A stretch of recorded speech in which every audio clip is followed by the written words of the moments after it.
Yo, party people in the place. Be what's good. It's your man's Uncle Freezy. It's good to be with y'all on a Saturday night, rocking here on the Vibes and Stuff channel, the Chop It Up show. What's good with you? What's good with y'all? How y'all feeling tonight? Okay. All right. So we got a few things on the agenda that we want to talk about. Talk about tonight. A lot of experiences and this stuff. I've done it from my perspective, right? So what I'm interested in is having an interactive show where I can get things from you guys' perspective. Also, so Chuck Allen is on the way. Chuck Allen is on the way. He'll be here soon. He'll be here shortly, right? What I want to talk to y'all about is getting money, right? I want to. Hey, Chuck, what's good, man? What's good, Unc? How you doing this evening? Man, I'm great, man. I'm great, man. Yeah, man. Robert Paul, what's good? Chuck, I want to talk to the crowd today about getting money, right? Get money, right? That's what I want to talk to everybody about today, man. I want to talk about green. I want to talk about cash. I want to talk about guap. I want to talk about bread. I want to talk about scratch. I want to talk about bands. That's what I want to talk about today, right? Yes, sir. Right. Not only about having it, but getting it, right? And why this subject is important to us. Getting money, right? Let me first start by asking you, Chuck.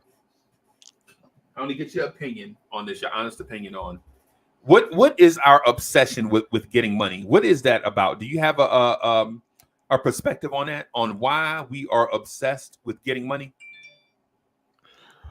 Well, I believe that our obsession with getting money is a social construct Okay. that has been perpetuated to make people want to buy things they don't need to make others rich. So the idea is if I buy this thing, it'll make me look a certain way. Therefore, I am successful. I am rich. I am somebody. Um, People who understand uh, not just the concept of money, but understand like I need it for the necessities, right? Right. Right. Those people usually live humble, humble lives because they know that all that stuff comes with a price. All that extra stuff comes with a price. Okay. Okay. It's Oh, everywhere, man. In the music, the way people talk. Like I've watched two people argue, right? They okay. were paying for items with a EBT card. There's nothing wrong with that. Some people Right. Ain't need nothing wrong with that. help.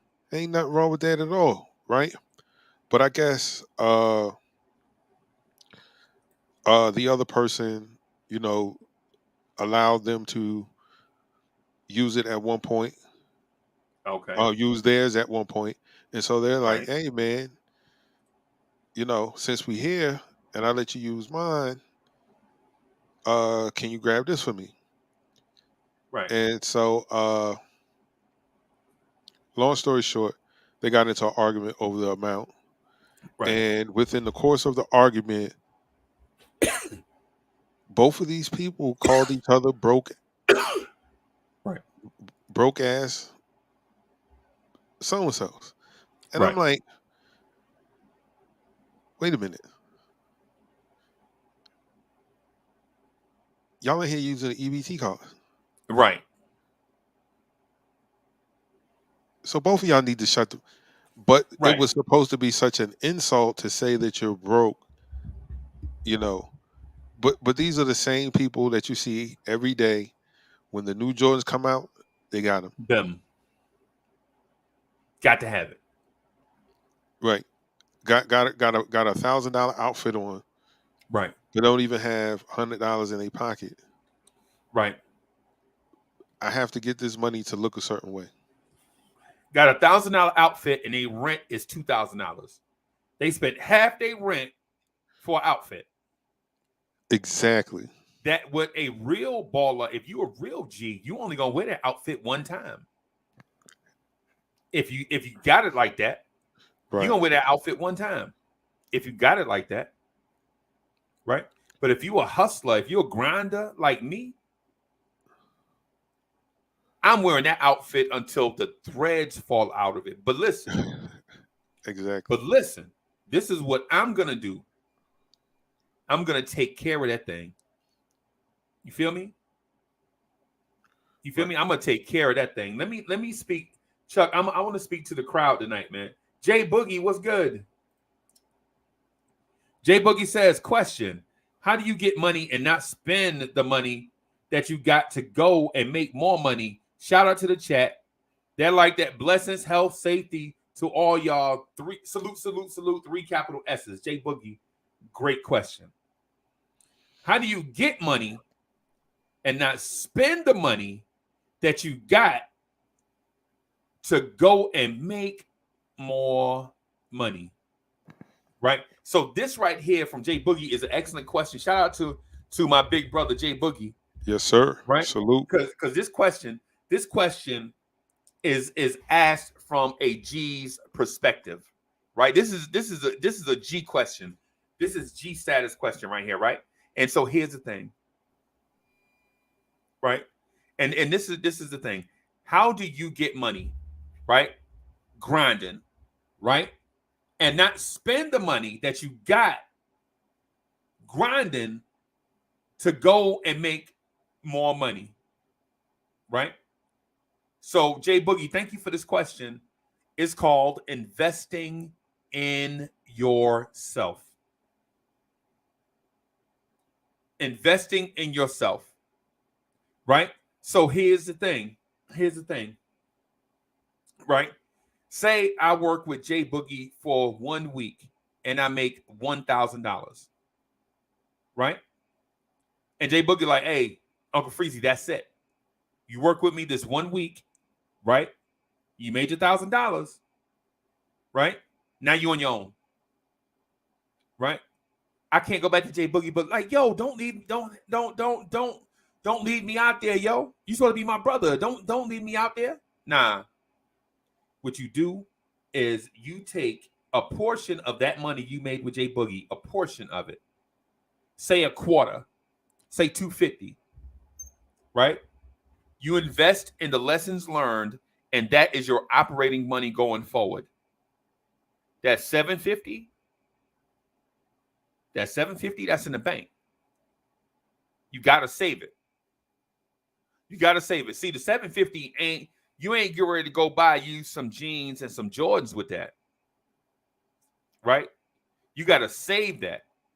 Take that 250, and no matter how hard times get, remember that 250 is it. That's it. That 250. So when you working going forward, you're trying to take that 250 to make $1,000, right? And say since you learning, right? Say you only make 250 that week since you learning, right? You take 180 of that and put it with that 750, right? And you take that 70, and then you take that and you work with it. And you build from there. You pushing the snowball up the hill and then down the hill. It's called grinding. You got to do it. Everyone that has ever been successful at anything grinded, right? Everybody that has been successful at anything. Phil Knight when Phil Knight made Nike All-American shoe or whatever that mess was in the 60s, that wasn't success. Wasn't nobody wearing Phil Knight stuff in the 60s. You know what I'm saying? Or all this stuff that led up to the Nike Air Revolution. Because the Nike Air Revolution is a pun and a fact at the same time. Right? Because Nike was a good-looking shoe. The Nike Cortez, remember the puff Nikes, the Nike Cortez? That was a cute shoe. But Nike wasn't nobody. Nike was in the game, but they wasn't nobody. And then they created Air for Jordan. And then Nike, or not for Jordan, but with Jordan. And Nike took off, went through the stratosphere, right? Nike took off and, you know what I'm saying? Same thing with Apple. Apple didn't just start in the 90s. Apple had been around. People were grinding. And if you want to make money, if you want to bread up, you got to grind. I wish I could tell you that there was a lottery ticket out there, but there's no lottery ticket out there for you, bro. You got to get this money. You got to get in that grinder's mindset, right? And also the thing you got to remember more so than grinding. So grinding is a fact. Just get your motor running, get ready to grind. Get ready to grind. That's a part of success. Ain't nobody gonna discover you because you're not the chosen one. You're not special, right? That's the mindset that we need to get rid of, right? Get rid of this mindset that you're special, right? Get rid of this mindset that you're ordained by God as the chosen one over the 30 billion people that ever existed on this planet. You're the one. Get out of that mindset and get into this mindset. Grind, hustle, never quit. If you want to get money, if you want bread, remember that failure is going to come. And this is the second thing. The first part is grind. The second part of this is, and this is the most important part that I want people to understand. At times, you are going to fail. You are not going to reach your goal. Right? So when you fail, things don't go your way. You can do 3 things. You can accept the failure for what it is. Right? You can accept it for what it is. Basically, stay in neutral. Right? You can stay in neutral. You can accept it. Oh, I failed at that, man. I threw money away right there. Right? I threw money away right there. I don't know how I'm gonna ever get that money back. I'm gonna just keep on keeping on. Right? I'm gonna keep on keeping on. Right? The second thing well, that should be the second thing to do. The first thing you can do is fail and quit. Be a sucker. You can put something out. People tell you you ain't dope, and then you quit and you give up on your dream. You give up on your goal like a sucker. The first bit of adversity comes, you lay down. You can do that. Right? Right? You could just lay all the way down and it'd be over. And then you can go work for somebody for the rest of your life and be like, yeah, I tried to make myself successful. I couldn't. So I'm going to spend the rest of my life, these next 40 years, working, making somebody else successful. You can do that. The second thing is accepting failure for what it is. Yeah, I'm not good enough, but I'm going to just keep on keeping on. The third thing is ask questions and grab failure by the throat and use it as a stepping stone to our success. Right? Chuck, if I fail, guess what I do, Chuck? If I fail, guess what Uncle Freezy does? What you do, Unc? Okay, what went wrong right here? What can I do better? Next time I do this, I'm gonna make sure I'm way better. And I'm not going to kick the can down the road either. Not no next time. Next time ain't going to be in 4 years. Next time going to be soon. But I'm going to be prepared. Right?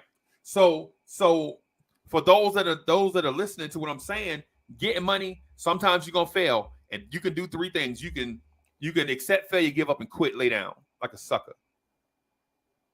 Go work for somebody else and make them successful. Right? 2, you can accept failure, right? And then be like, yeah, I fail right here. I'm gonna keep on going though. I'm gonna kick this can down the road, and maybe next time things will go my way. Or you can grab failure by the throat, learn your lesson. What went wrong right here? Did I have the wrong people around me? Was my product whack? Right? Was the environment whack? Was the environment not conducive to success? Do I have a bunch of people around me draining me? Right? Do I have a bunch of people leeching stuff off of me? Or am I giving too much stuff away? Do I have to make people earn their part of this success story too? Was the market right? What can I do to impact the market? Right? Was my product whack? What can I do to make my product better? Right? That's part 2. Even though I broke part 2 down into certain phases or whatever, what I'm saying is success is not automatically assigned to a man or woman. Success is out there on its own, waiting for you to get there.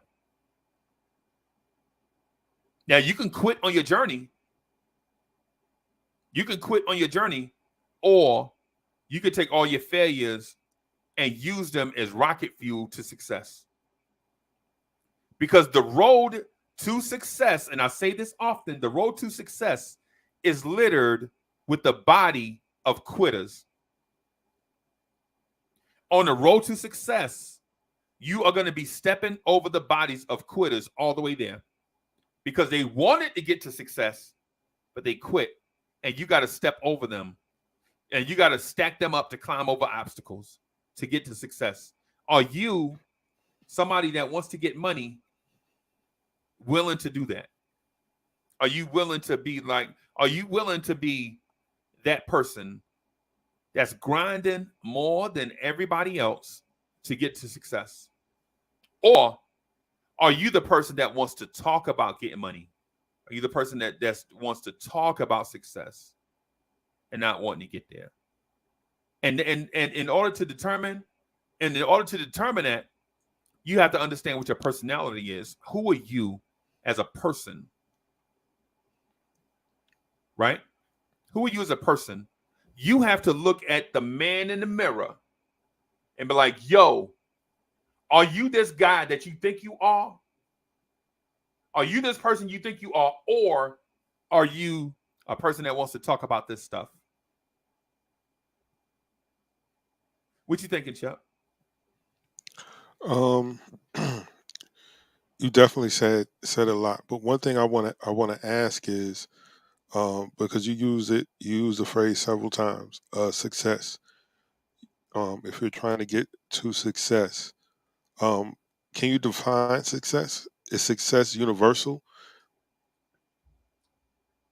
No, success is not universal. Okay. Success is achieving a personal goal. Okay. Now, you can make a common goal personal. Mm-hmm. For instance, winning the Super Bowl is a common goal, right? But it can also be a personal goal, right? Right. Because think about this: the Super Bowl is a common goal. Thousands of players want to win the Super Bowl, right? Thousands of players every year. Thousands of players want to win the Super Bowl, right? Here's the thing: so that makes it common, but making it a personal goal, meaning doing everything that you can every day, every hour, every minute to win a Super Bowl makes it personal, right? Like being rich is not a common goal, right? Because rich means different things to different people. Like where I live in the United States, if you make say if you bring home about $400,000 a year, you rich. You rich as a mother. Where I live at, in this range, where I live at, if you make $400,000 a year, you rich. Right. Chuck, you got your 6-bedroom brick house on 2 acres, paved driveway, 3 cars. You know what I'm saying? Your little your old school car in the backyard you working on. You know what I'm saying? Your wife driving her Infinity truck to work. You driving, you know what I'm saying? You driving, say, your F-150 XLT crew cab. You know what I'm saying? You got your third car is probably a Mercedes that y'all drive every now and then. You know what I'm saying? You going out of town. You got your truck in the backyard, your 1971 Ford F-100 pickup truck, and your 68 GTO. Both of them, neither one of them running, but you got them and you working on them. You know what I'm saying? Yes, sir. You having to cook out at your house once a month while your family come on. You rich. Right. $400,000 in Brooklyn, New York ain't shit. $400,000, that same money, the same amount in Brooklyn, New York ain't nothing. It ain't nothing. As a matter of fact, $400,000 in Brooklyn, you know, and I'm not saying to live in Brooklyn you need to have $400,000 because that's not true. What I'm saying is, in one place you're a king, the other place you're just a part of the king's court.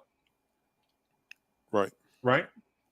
So when you speak to successes and things like that, and value systems and things like that, things are different. Things are personal from one thing to another. Like, for instance, you might want to be Dr. Dre or what's my man name from the Neptunes? Pharrell. You might want to be Pharrell or in that vein, right? Right. That's a personal success for you. Right. For me, that's not success. For me, I don't want to be Pharrell, right? For me, I would want to own the distribution company that distributes Pharrell's stuff, right? For me, I would. So for instance, I never wanted to be, and I say this as an example for people to understand where I'm coming from, right? I always wanted a Bad Boy Records type thing, but I never wanted to be Biggie. I never wanted to be Total. I never wanted to be Craig Mack, right? I wanted to be a Diddy type character that could take people with a bunch of talented people and let them do their thing and let them get better with their talents. But I wanted to be a mogul type, right? That could take Berry Gordy. I never wanted to be the Temptations or the Supremes. I always envisioned myself as a Berry Gordy type. You know what I'm saying? Some Right. musical talent, mostly business. You know what I'm saying? And so two people with similar backgrounds can have similar goals, but their success is not a common success. You feel me? Right. Okay.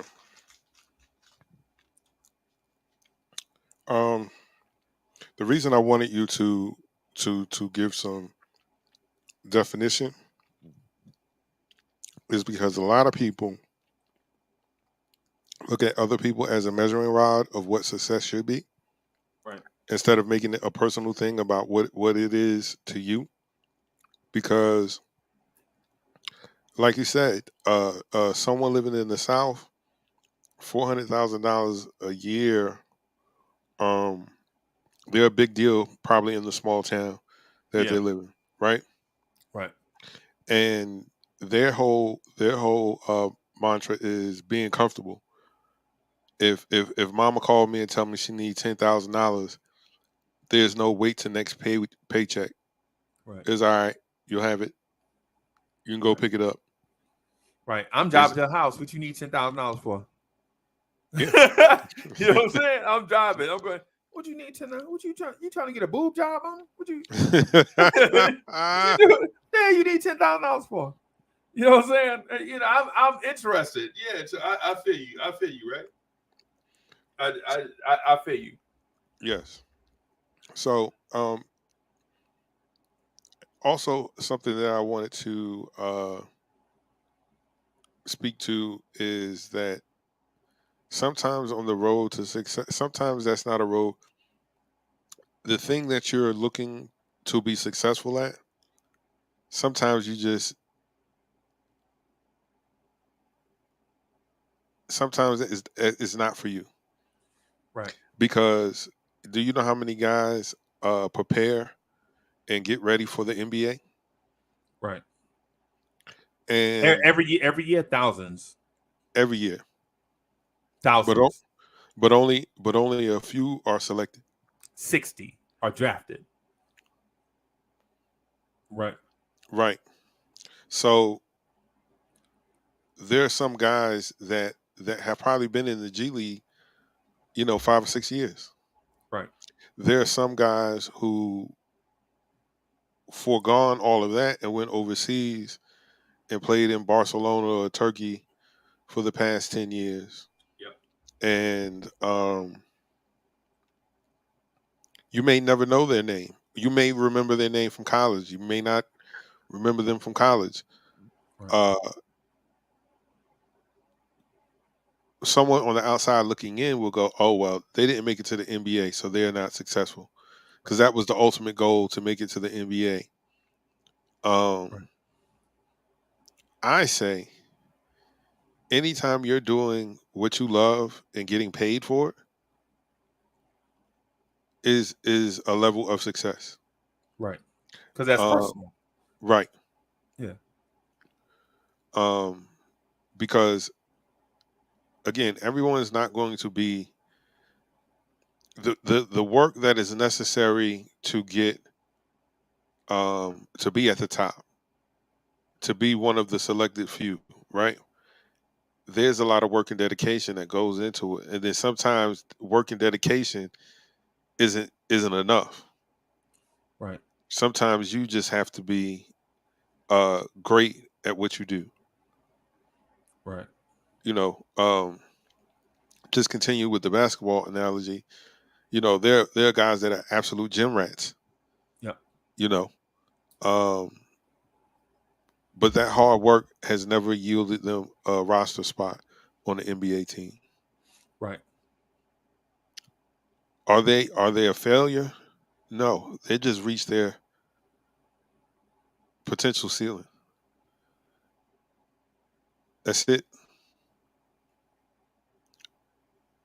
But you can maintain a level of success, or you're still successful because you're getting paid to play basketball. Whether right, if it's only $100,000, right? right. That's more than what most people make. I mean, busting they hump every Right. day, Three 12-hour jobs. days. Three jobs not making $100,000. Exactly. And you're doing it to play basketball or sit the bench. Right. Because we love to, oh, that guy's a bench warmer. Yeah, his career was trash.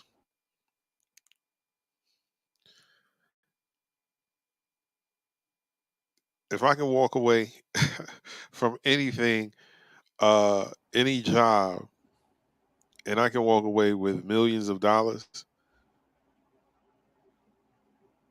where I can be comfortable, uh, I think that's successful. And in order to maintain your success, I think you have to be prioritized. Right. Um, and you also have to be dedicated in the things that you prioritize. Like, listen, you say, all right, when I get paid, these are the things that need to be dealt with: rent, whatever, whatever. I need to put this amount of money away.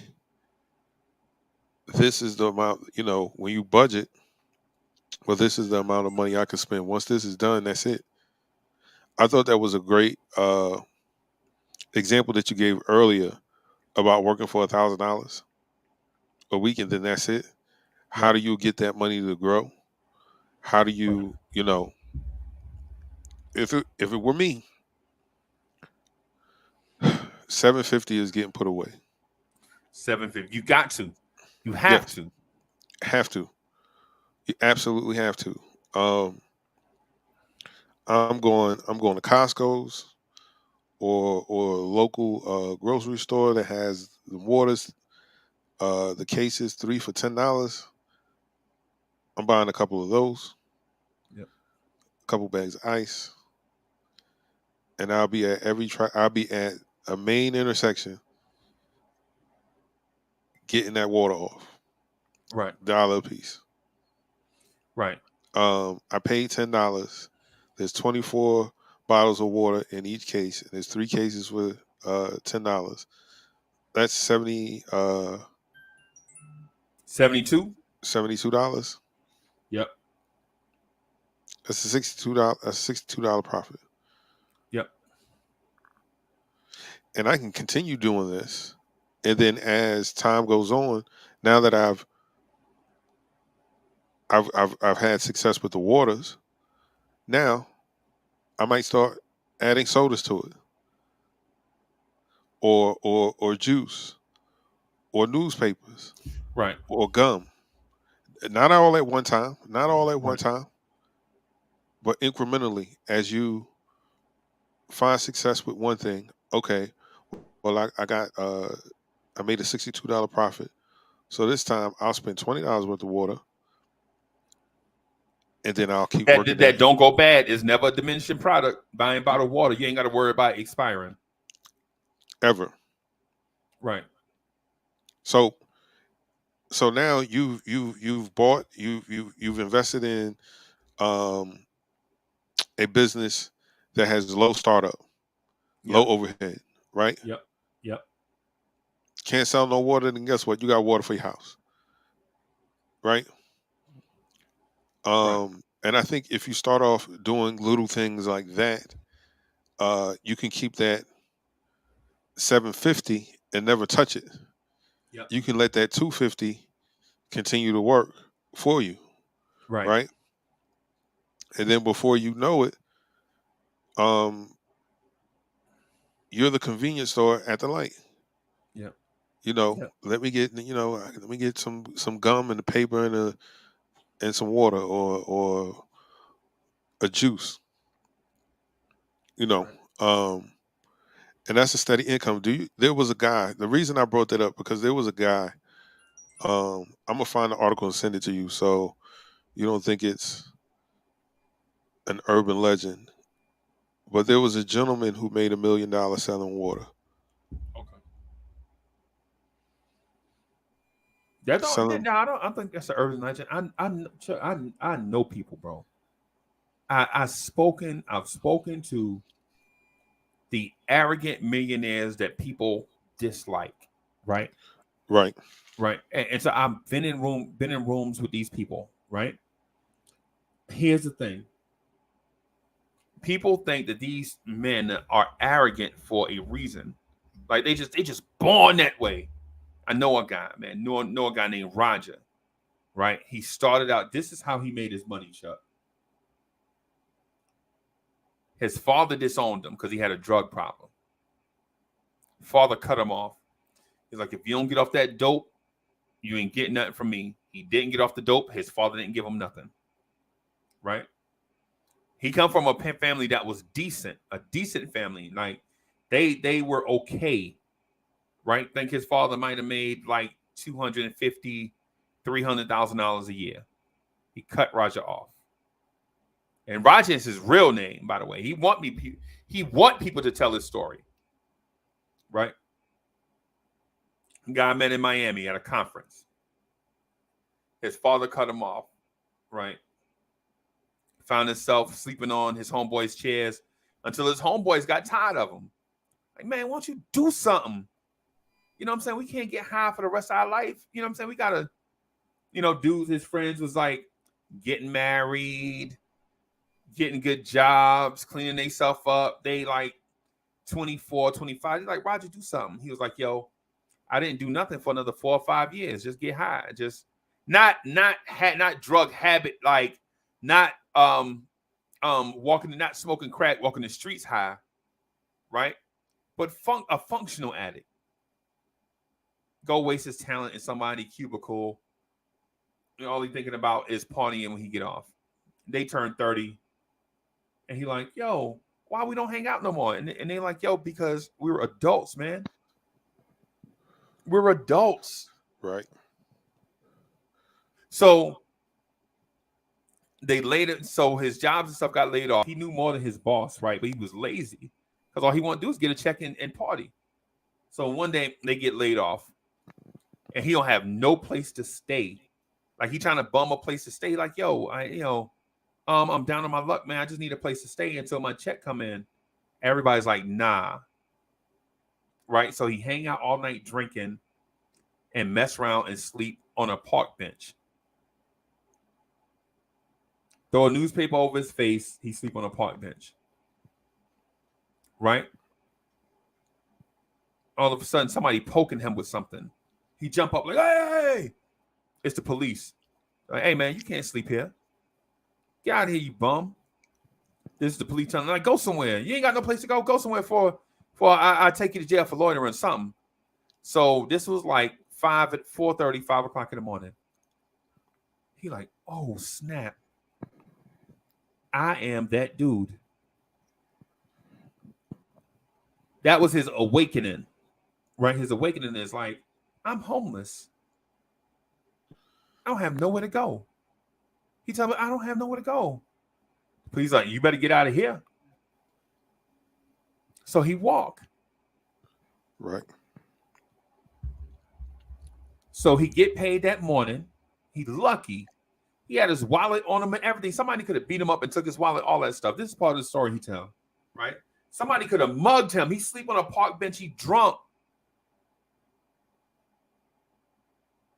By the grace of God, nobody robbed him or killed him or hurt him, right? He go check the ATM. He got paid Friday morning. So what he did was he was like,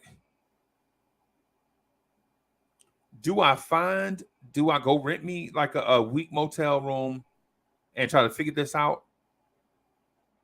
Or what do I do? So he's like, no, what he gonna do is he gonna get him a lawnmower.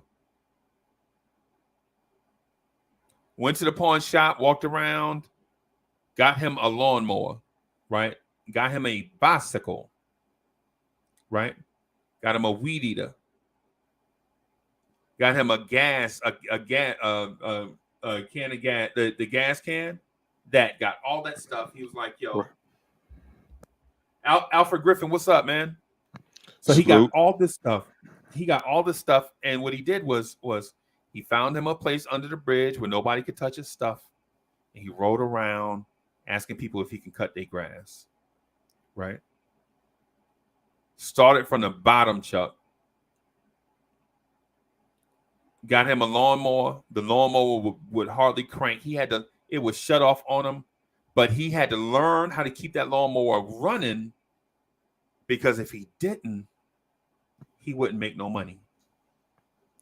If he didn't finish the job, the homeowner had to call somebody else to come finish his job and pay them. So he would do most of the work, and then somebody would come in and finish and get all the money. Think about that. You do 75, 80% of the work in your lawnmower break. They got to call somebody else, and they come in and do 20% of the work and get 100% of the money. You know what I'm saying?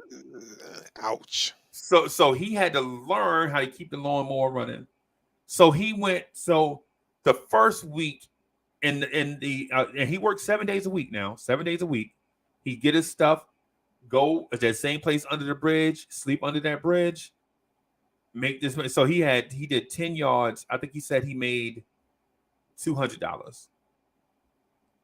He was charging people $20, regardless how big or small the yard was. $20,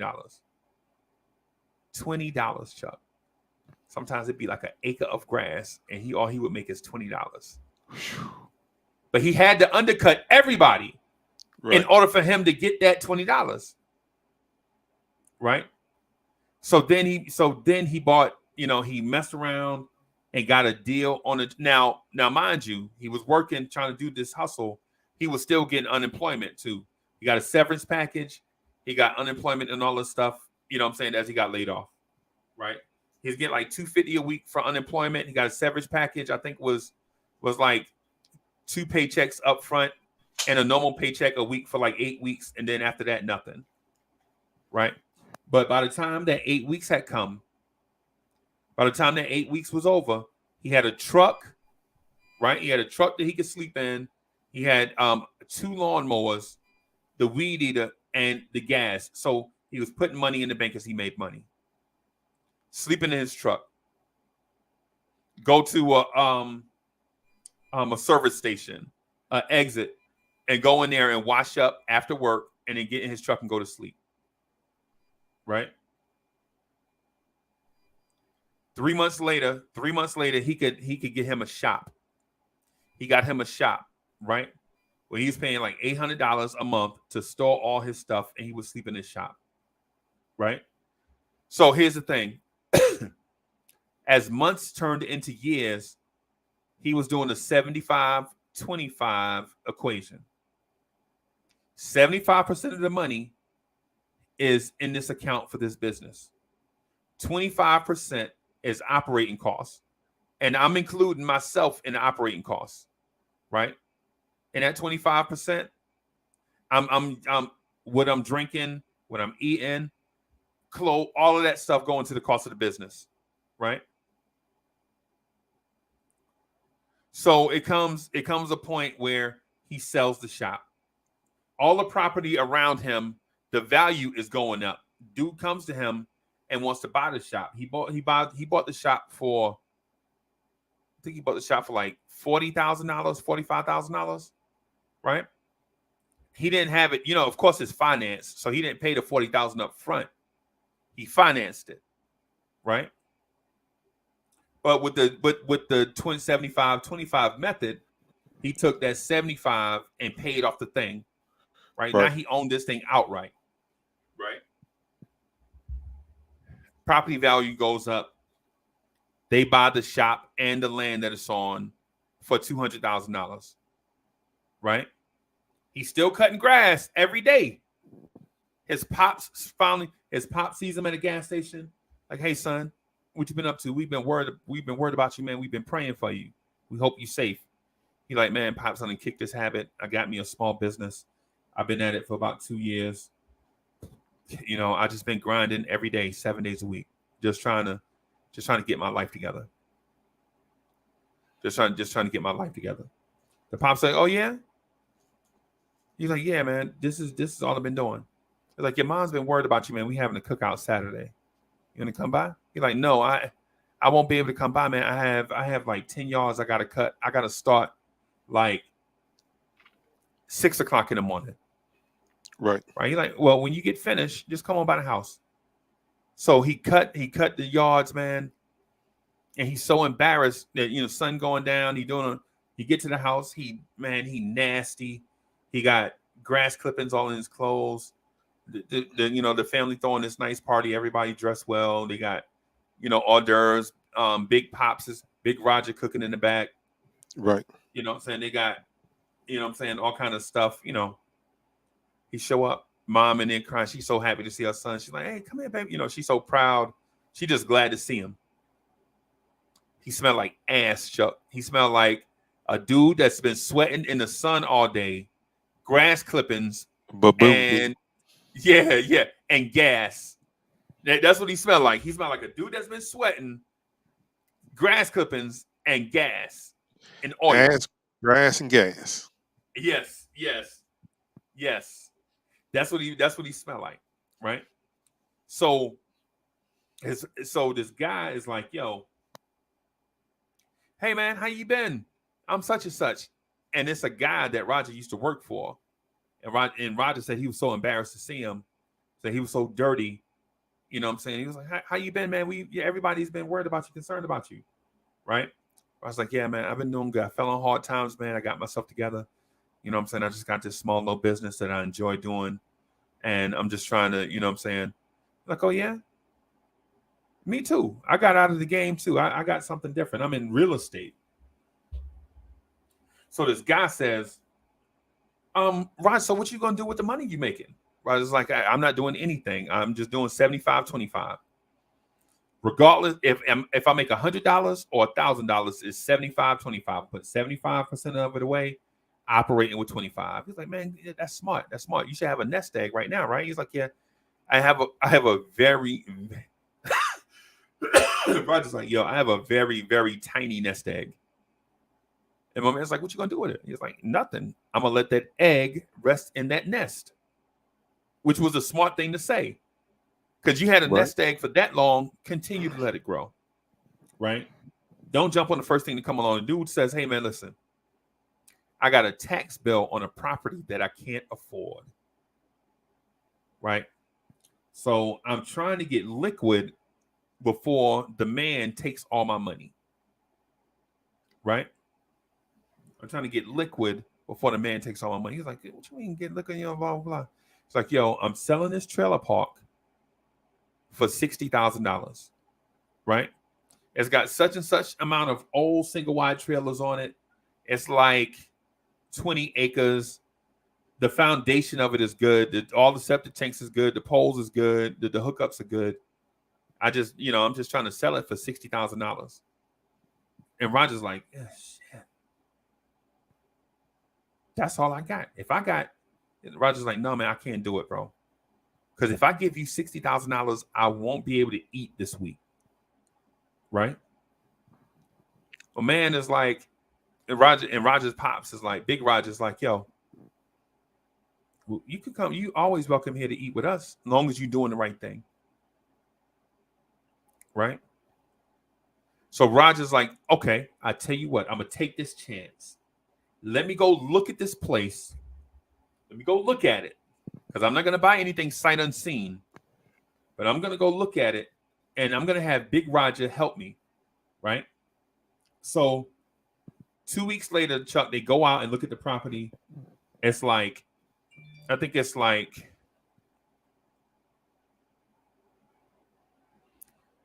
20 acres and like 40 old school single wide trailers on it. Some double wides, but all of them old. Right? This was in the 90s, right? This was in the 90s. So some of them single wides is like from the early 70s. Yeah. Late 60s. Late 60s, early 70s. And Roger, they probably looked it exactly like that. Like what you imagine right now? Yeah. Exactly like that. Roger go through every one of them, and all of them have different things wrong with them. Right? Different things wrong with them. Some of them should have just been burnt to the ground. Right? But Roger was like, something dawned like, yo, I can do something with this. And so what he did was, Big Roger was like, so what do you want to do, son? I was like, hey, man, I'm going to buy it. So they go through, all the lawyers do the lawyer thing. Make sure ain't no taxes, no liens, none of that stuff is on any of this stuff. No hidden costs. You know how you buy something for $60,000 and then you wind up it being like a bill lingering from somewhere else for like $50,000. Right. So now you're actually paying $110. Right. Yeah. So they make sure all that stuff is straight. $60,000 is, you know what I'm saying, is what my man gave on for the money. The deal was so fair that it felt like nobody was winning. You know how you do a deal, you're like, ain't nobody really won this deal. Right. You know what I'm saying? It was so fair. Even split. Yeah. So Roger go in. So little Roger tell Big Roger, man, like, hey, I can only rent out like 40 places. The other 40 or however many houses, I'm saying whatever many. He knew exactly how many, of course. He's like, I can only rent out like three or four of these houses. The other ones, man, I got to work on them and fix them up. And so you know what Big Roger tells him? Yeah. Then work on them and fix them up. Yeah. Yeah. So my man Roger says what he did, Chuck. He continued to cut grass. He did his grass, and then he continued to do his business on the side. Right?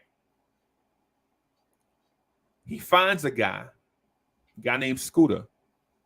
I'll never forget. Because my mom's used to call me that when I was a baby, right? Right. So he meets a dude named Scooter, no teeth in the front. He's like, yo, Uncle Freezy, listen. I met this dude, he had no teeth in the front. I was scared of him. He looked like a trailer park guy. And Chuck, guess what? He was, right?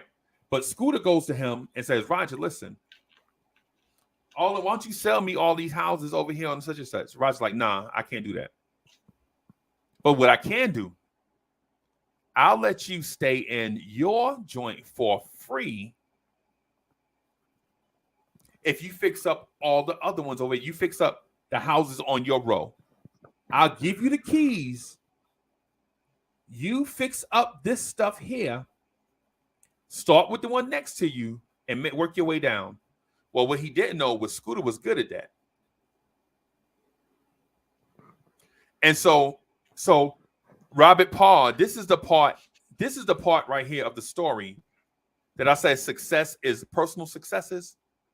See, for Scooter, this was a personal success because Scooter was used to living in trailer parks and having to pay all this money with jerk landlords and stuff.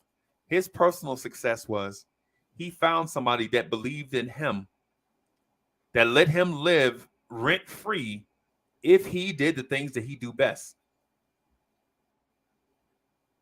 Fixing up mobile homes, putting down sheetrock, fixing floors, doing plumbing. You know what I'm saying? Right. So Scooter fixed the road that he lived on. Handiwork. Right. Yeah, handyman. Mm-hmm. Handyman, landlord. Yeah. So Scooter used to collect the rent for Roger, fix up the homes, right? Right. And the dude Scooter got his teeth fixed, by the way, but I'm gonna get to that. I'm gonna get to that later. Right. So Scooter wound up being a Chuck, and you know what? Scooter was in Miami too with Roger. Okay.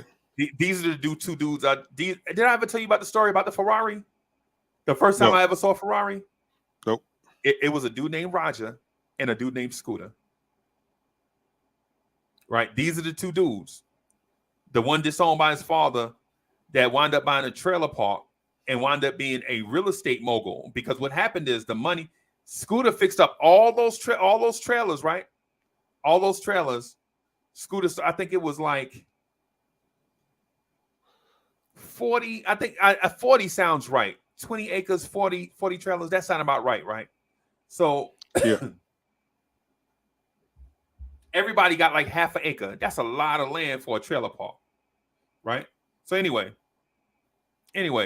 Scooter fixed up all those houses, right? For Roger, right? And so what happens is a trailer park across town comes available. Scooter like, yo, I know the dude over there. He a jerk. Man, he raised them people rent every year. Every year he go up $100. That's why don't nobody stay there. That's why when you always go, it be half full. And Scooter was like, well, and Roger's like, well, you think he'll sell it? He's like, no, because he ain't got nothing else. But you can offer him something he can't refuse. Right? So Roger goes to the guy. He's like, hey, man, you want to sell this place? Dude says no. Right?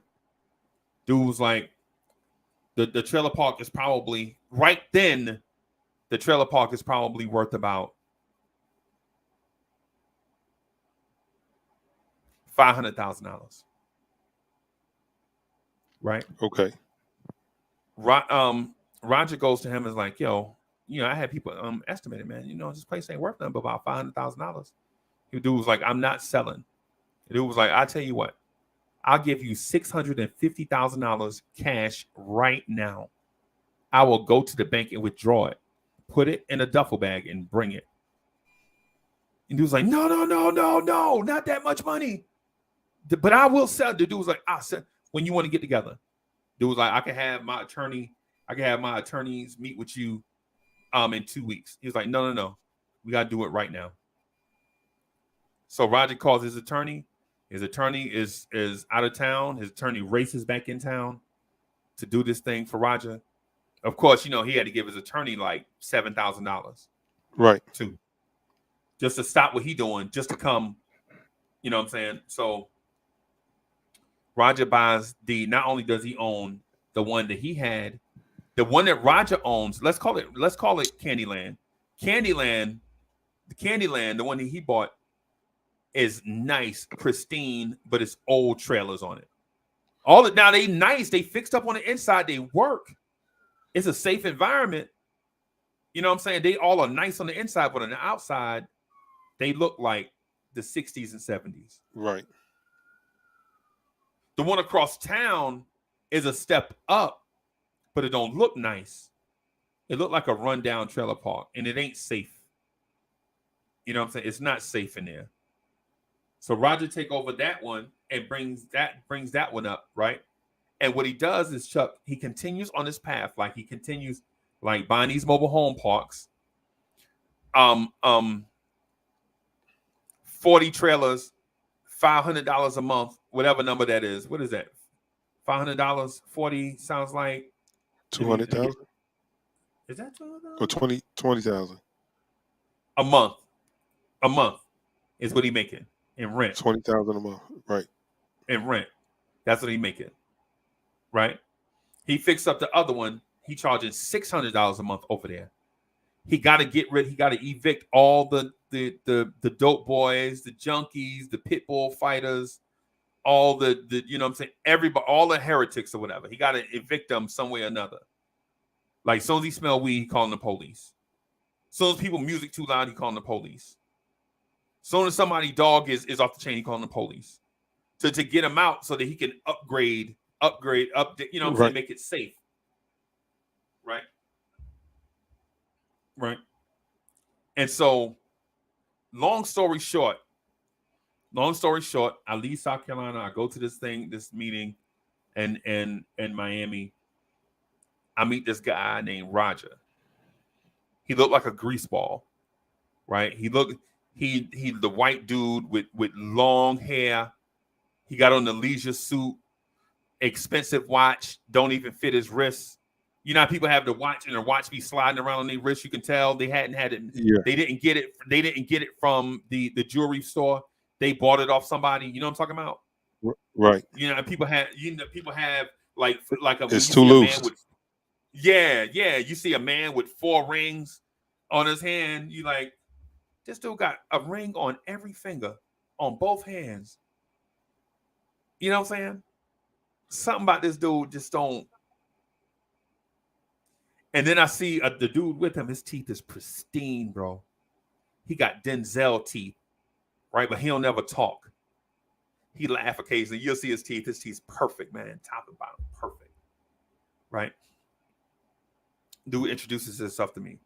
Like, hey, Uncle Freezy, I'm Roger, the guy you've been talking on the phone with for the last 9 months. I'm like, oh, hey, man, how you doing? You look different from the way you sound on the phone. And he's like, that's ironic because you look exactly like the person I envisioned when talking to you on the phone, right? And the dude Scooter he went just laughing, ha ha ha ha, right? And Scooter got and Chuck Scooter got the corporate haircut. Everything corporate, bro.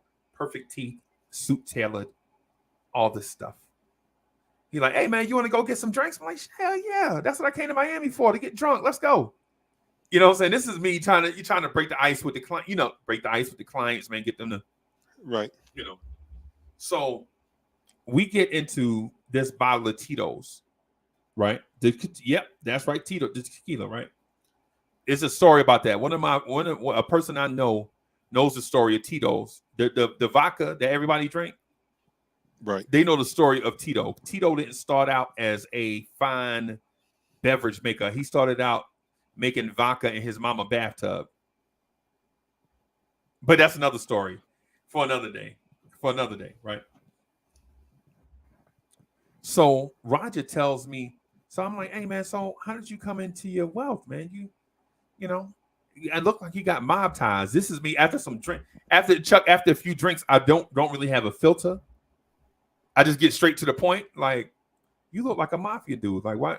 How'd you come in your money? You got investors. And he's like, nah, man, I invested in myself. Thank you. He like, yo, I'm a loser that believed in himself, that started winning, And when I started winning, I continued to try to win at everything, every day, believed in myself. And Scooter, the dude that was with me, he laughed, ha ha ha. Yeah, when I met him, oh, he was pushing lawnmowers, right? I was like, pushing lawnmowers. And Chuck, this is how I know, like, this is how I can tell like who people are, right? So I'm like, hey, what kind of car are you driving? What did you drive here? Right? What did you drive here? He was like, yo, for one, I flew here. So how did you get here? He's like, yo, we flew here, and in economy class. Like, we ain't trying to spend no money. It's a business trip. So, oh snap, right? Dude had his dude dude flew here, had his Ferrari shipped here, so he could drive around town in his Ferrari. But on the way back, he flying back saving money. He wanted people to know that he was for real, but for real about that bread and making connections and stuff. You know what I'm saying? Right. This dude and Chuck. So now this dude is a multi-time millionaire, right? I think the dude at the time that I talked to him in 2017, the dude was worth like $8 million. Right now, I know people gonna be like, well, Julius Randle make 26 mil next year. Well, Julius Randle wasn't disowned by his father and had to cut grass. Julius Randle didn't spend time homeless, sleeping on a bench with a newspaper over his face. Julius Randle didn't have to undercut people with lawnmower with landscaping prices. Julius Randle didn't come from that. Julius Randle's an athlete. He come from a different place. Right. So the dude Scooter that I was telling you about, Right. the dude Roger Homeboy, the dude Scooter went back to school and got his degree in business. Right. He always wanted to do that, but the people he were around told him that he always wanted to be fancy. Why you always talk about being like them? You just like us. You ain't no better. You ain't better than us. His family and his surrounded people around him always put him down. Always. You ain't shit. You ain't gonna never be shit. You just like us. You was born in this trailer park. You gonna die in this trailer park. That's what they used to tell Scooter. And Scooter told me that story separately from Roger. He said because Scooter is a big man. Scooter like 6'4", like 300 pounds. Roger said when he met him, Scooter ain't had on nothing but overalls and boots, bro. Like the jean jumper, like Roscoe from not Roscoe, but like Cooter from Dukes of Hazzard. The overalls with the strap, you know what I'm talking about? Yeah. He said he's like, my man, he don't even think my man had drawers on. He couldn't afford none. That was Scooter. He was like, he looked like a grease pig. Struggle, yeah. Yeah, man. Yeah, man. And so the reason why I tell this story is because the two level of personal successes, right? When Scooter met Roger, he was scared of Roger because Roger looked desperate. Roger looked like that dude with that hunger in his eyes. Like Roger would do anything to be successful. Roger looked like that dude that had a knife in his back pocket. You know what I'm saying? And to Roger, Scooter looked like that dumb country bumpkin dude that came from nothing and was gonna die just like that. Right? But in judging each other initially, they judged each other wrong. Because even though Roger was desperate to be successful, he was desperate for other level success. And Scooter was a dude with hunger to be more than his family envisioned him to be, but his environment was bad.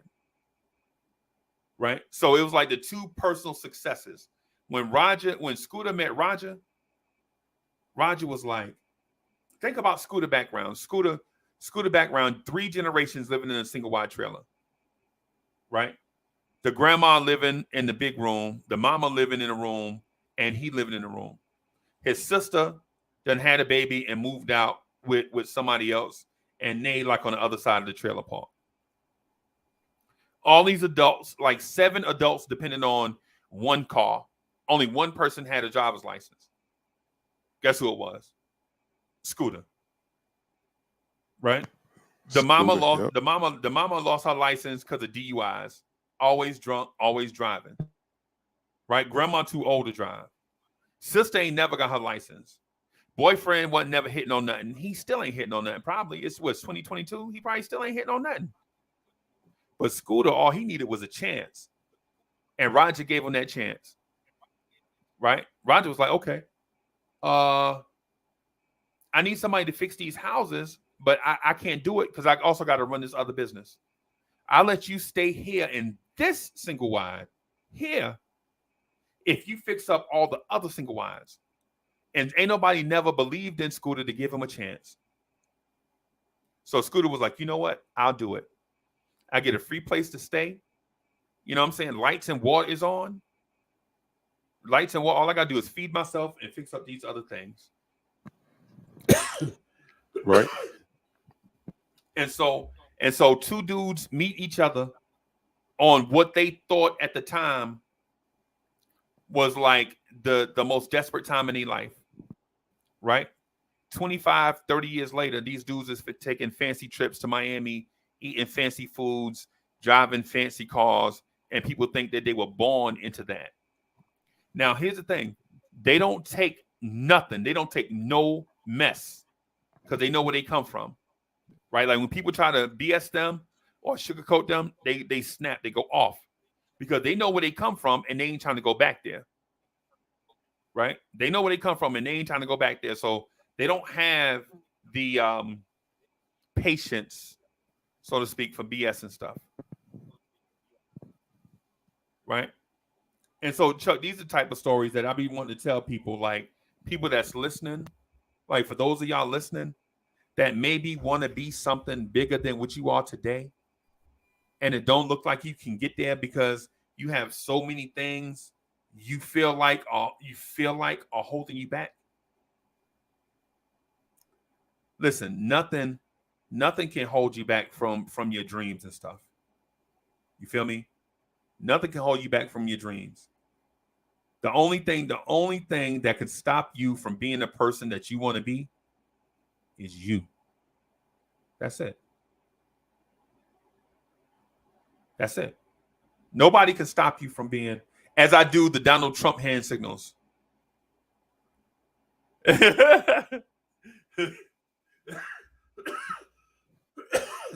Nobody can stop you from being the best version of yourself. And I know sometimes people say, well, I got a family, I got these type of things, I got all these type of things, but listen, you talking to a dude, and I'm gonna say it again, and I hate doing it, but you talking to a dude that the doctor was like, hey man, you ain't gonna walk for a long time, man. You got a lot of stuff going on. If I was you, I'd take my time and I was like, no, I ain't taking nothing. I'm gonna get it.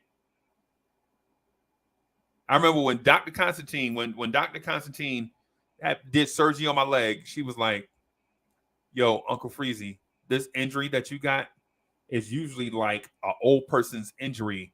Like what happens is somebody usually, it's like an older person is in an accident or something, but I ain't never seen nobody with legs this strong.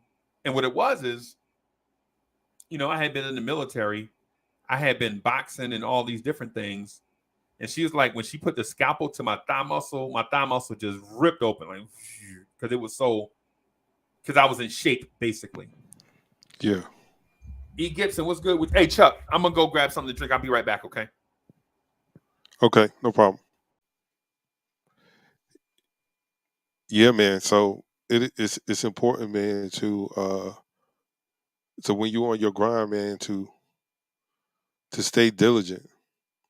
Because at any point, any of those gentlemen in those stories, in that story, could have stopped, could have given up.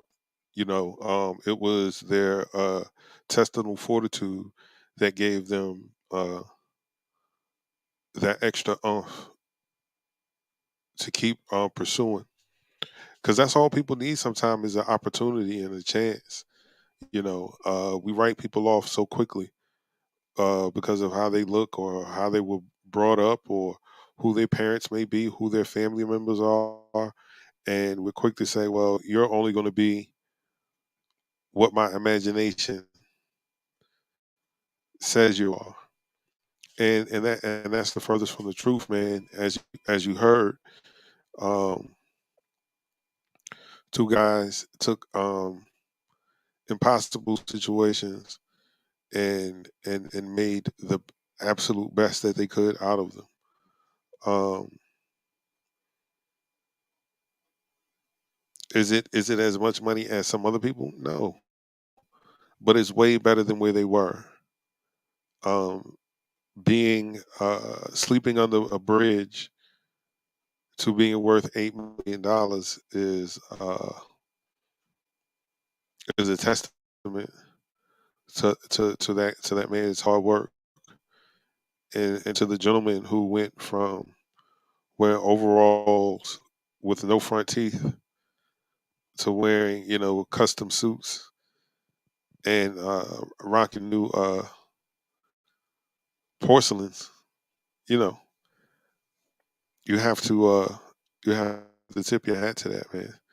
I was very inspired and moved by that story, man.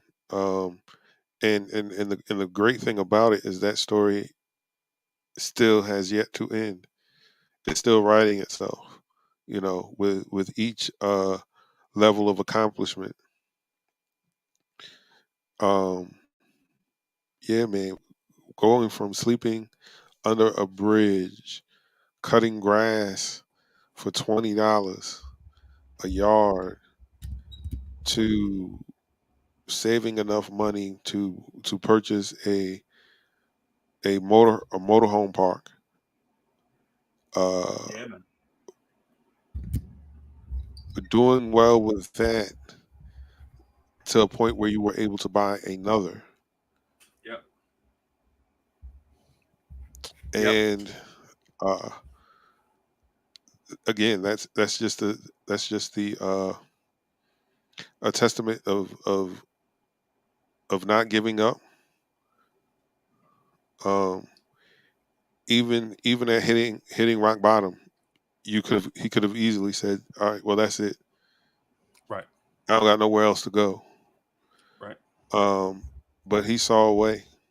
I don't know how many people would have that kind of resolve. Right. I'm asleep under this bridge and cut For like grass 3 weeks. For like 3 weeks. for 3 hours. I wasn't doing Right. it. Right. He did that. He did that for 3 hours, I would not do it. so he said for like 3 weeks, but I could tell, I can look him in his eyes and knew he was lying. I know he probably stayed under there longer than that. Yeah,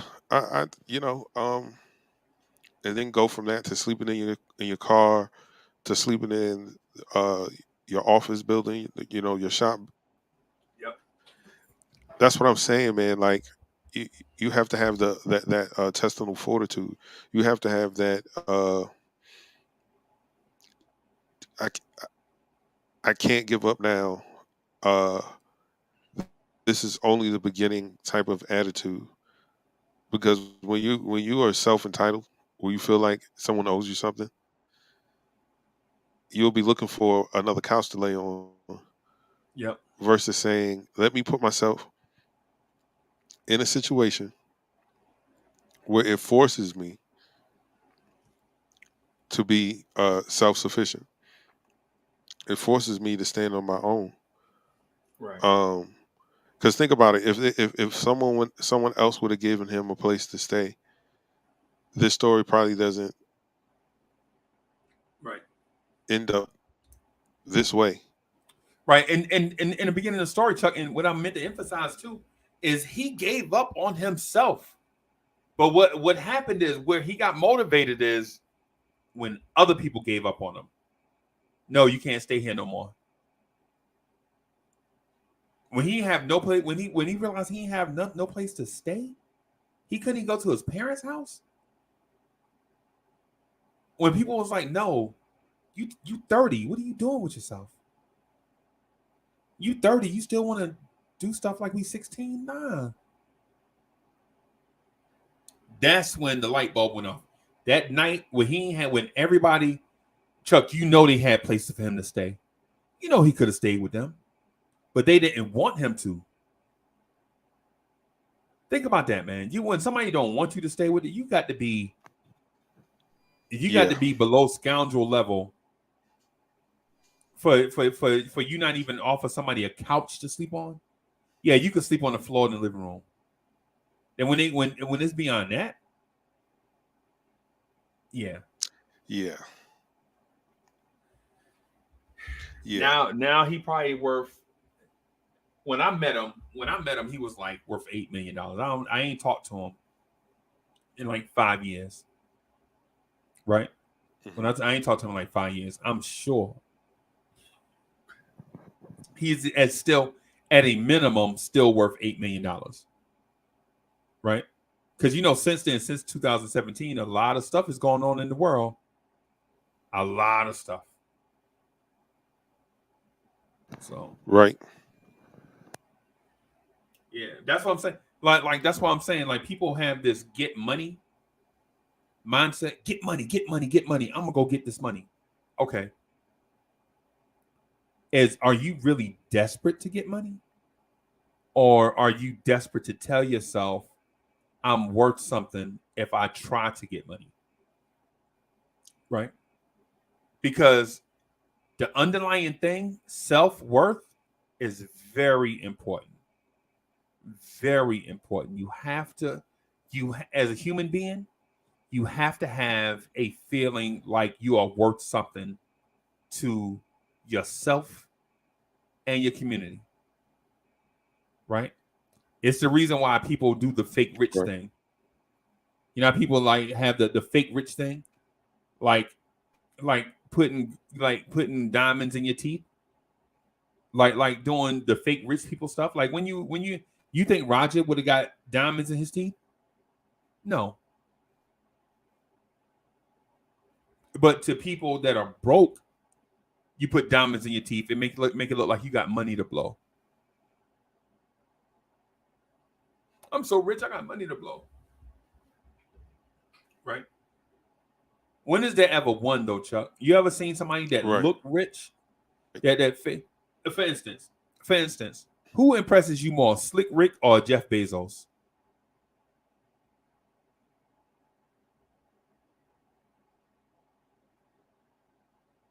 Sounds like a trick question, right?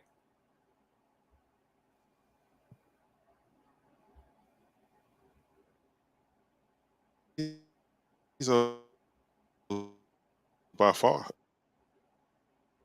Yeah. Hold on, son. I got something going on. Hold on.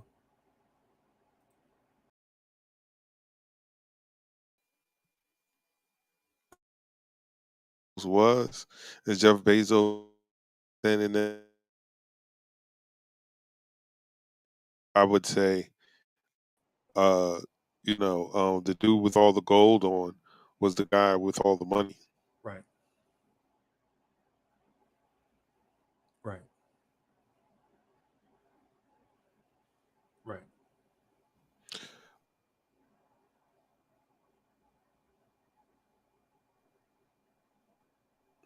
Am I having a tech issue? Am I freezing up on you? We both are. Oh man. Okay. So yeah, It just started raining here. Okay. Yeah, so the Slick Rick versus Jeff Bezos thing is an easy question to answer, but it's simple in a sense where people want to look the wealthy part and not be the wealthy part, where others want to look as normal as possible, but be worth. Man, the dude is legit worth $200 billion. The dude is 3 times more wealthy than Warren Buffett. That's crazy. Warren Buffett Yes. is the standard too, by the way. Warren Buffett is the standard because Warren Buffett is more wealthy than any Vanderbilt that ever existed, right? Any Vanderbilt, any J.P. Morgan, right? What's the other guy? Any Rockefellers, Rockefellers. right? Yeah. He is more wealthy than any what's the other guy? I can't remember his name. The dude from Scotland. Um, Any Carnegie, any Andrew Carnegie's, any Carnetti's. Yeah. Carnegies, yeah, any Carnegies. The way we say it here, the way the way the way we say it here and the way it should be said is two different things. Like we Right. say it Carnegie, and it's actually Carnegie, but whatever. Any Carnegies, right? But a rapper is walking around with a diamond in his head.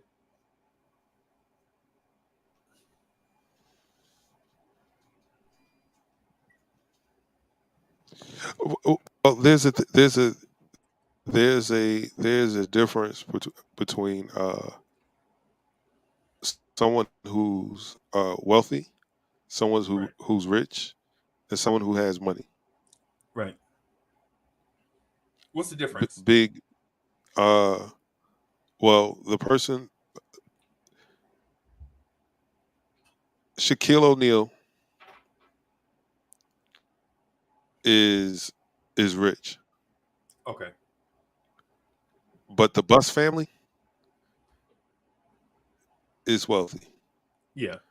because they were able to pay him $200 million just to Right. play basketball. Right. Right. Now, someone with money, where Shaq is financially, but they could be in the same places. Right.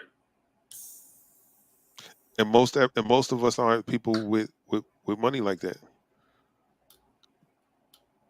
But we think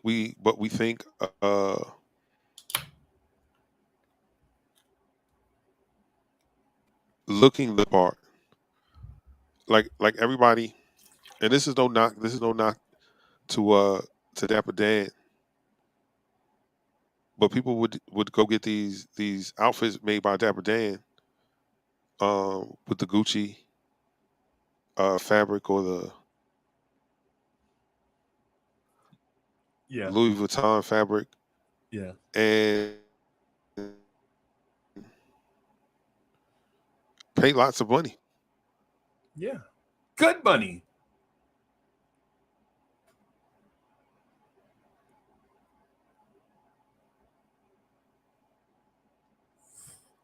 Our money is the thing that it gives us a status. It's acquiring these things are status symbols or trophies. Haha, look Okay. at me. Right. And for a guy like me, like I lived in the hood. I've lived in the projects, and you can't tell me you just came out of building 53 and that's where you live, and you expect me to really believe that Burberry outfit you got from head to toe, you ain't get that from Chinatown. Right. Because if you went to the Burberry store and you spent the type of money that outfit costs, then you're a fool. $14,000. Because you should, because you could have easily bought you a piece of land somewhere. You could have been paying money on a house in the Poconos. People do it. People Fourteen do it all the thousand time. dollars, My bro. mom, best friend. Yeah, 14. Yeah, for people, but this is what people do. That's why the knockoff. That's why the knockoff industry is the way it is. Even some of these Right. rappers that people, the guy with the diamond in his head don't have kind of money to buy a diamond that big to even put implant in his forehead. He does Right. not. Right. Not a real diamond, by the But way. Not a diamond no, that's worth something. He no, could buy a not at flawed all. diamond that Even he could if buy a it flawed diamond that don't have any even if work it to was it. a blood diamond, So Yeah. he won't have enough money to buy a flawed diamond uh that That big. big. Right. Right. He wouldn't. No. Even a flawed diamond. Like uh, uh, Michael Jackson's glove is was rhinestone Rhinestones. He said that though. or with a cubic zirconia. Right. No, he said rhinestones. Yeah. Yeah, he said that. Rhinestones. They So cheaper that than glove cubic is zirconias. so exact. Like, do you know how much that glove would have cost if it was actual diamonds? I don't think you Ridiculous. know. Well, most people don't. Uh, for all of my folks that feel like we got to spend this kind of money, we're being conditioned to do so because all of the people that I know that are wealthy, um, you can't even tell some of the time until maybe uh the situation calls for it. You like, whoa, God, you about to do what? Right. Like they drive regular cars. Like Warren Buffett only has one car, Right. uh, a Lincoln Town car that he insists he gets from the auction, not brand new, Right. but from the auction. Yeah. Why would the billionaire want to ride around in an auction car? Because he Because he know knows. because he know the true value. Why am I going to spend this money to make myself look away to you when I When don't you have to? already yeah, because you already know that I'm rich. I don't need a status symbol because you know I'm rich. Right? That's what some people do. E- Mr. Henry. exactly. Chuck, Mr. Um, Henry do that. Mr. Henry do mhm. that. Mr. Henry was like, yo, Uncle Freezy, I got a Rolex collection, but I don't wear it out here because it's my collection. I don't need to show it to y'all. Which I need to see it for is mine. Like, you got a Rolex collection? How many of them you got? He's like, maybe 25, 30. Okay, you got 30 Rolexes. And he's like, yeah, they real. I got the paperwork on them and everything. I send them off sometimes to get them tuned. I was like, you send your watch to get tuned? He's like, yes, and cleaned. Right? I'm like, what? Yeah. Yo, watch probably costs more than my house. And he was like, probably depending on what kind of house you got. You know what I'm saying? And so, Right. you know what I'm saying? So yeah, but Mr. Henry, though, the dude I'm saying, he that dude, Chuck, he get up at 5 a.m., go to the gym and run, get on a treadmill. He's like, he's like what you imagine Will Smith all grayed up. Imagine Will Smith at 65, well, I guess 70 now. Imagine Will Smith at 70. That's Mr. Henry. The exact same person. Nothing changed. Right? Nothing changed. Nothing changed. Physical stature, all this stuff. Will Smith. Look the way he look in the face. Just imagine Will Smith all grayed up. That's Mr. Henry. We at this conferences at 8 o'clock. He's like, okay, y'all. Okay, fellas, y'all have a good evening. I'm going up, what I'm saying, get ready for bed. All right. Like, Mr. Henry, it's 8 o'clock. The sun's still up. He's like, yeah.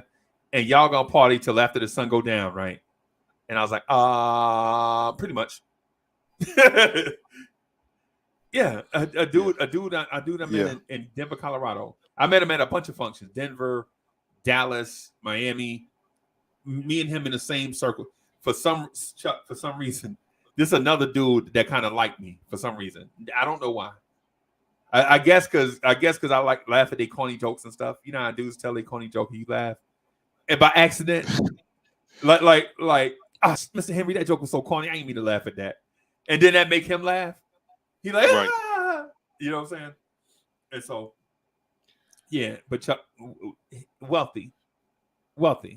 He started out what he did was, and y'all listen. This is about getting money, right? This is about getting money. Chuck, this dude family came up as sharecroppers. They sent him to a historically black college or university at HBCU, right? While he was there, his daddy was on him the whole time. His pops called him once a week on a Friday night. It's so crazy. It's his father, Mr. Chester, called him once a week at the same time on the dot every Friday to make sure he was straight. You better not be going out there messing up this money. You know you can't never come back here. And he was like, I can't never come home. No, you can't never come home. You got to be basically what Mr. Chester was telling Mr. Henry is, you got an opportunity and you better take advantage of it because it ain't no life here. What you gonna do? Go to college, get your bachelor's degree, get your master's, and then come back and crop back?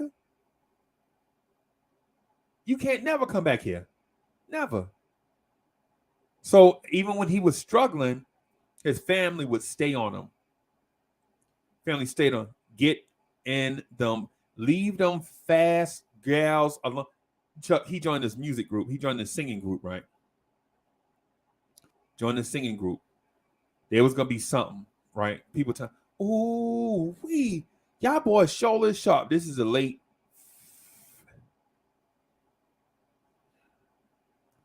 60s, I believe.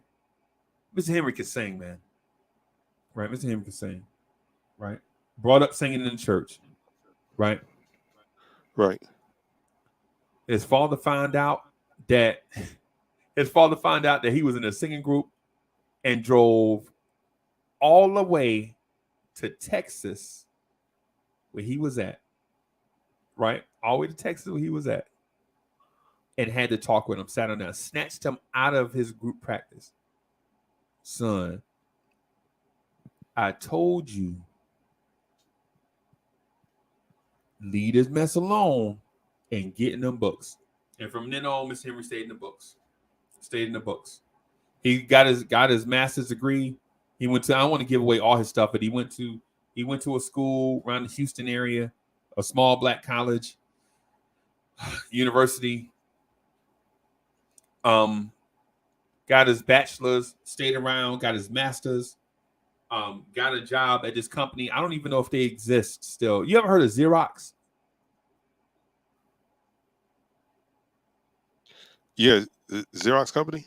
Yeah. Yeah.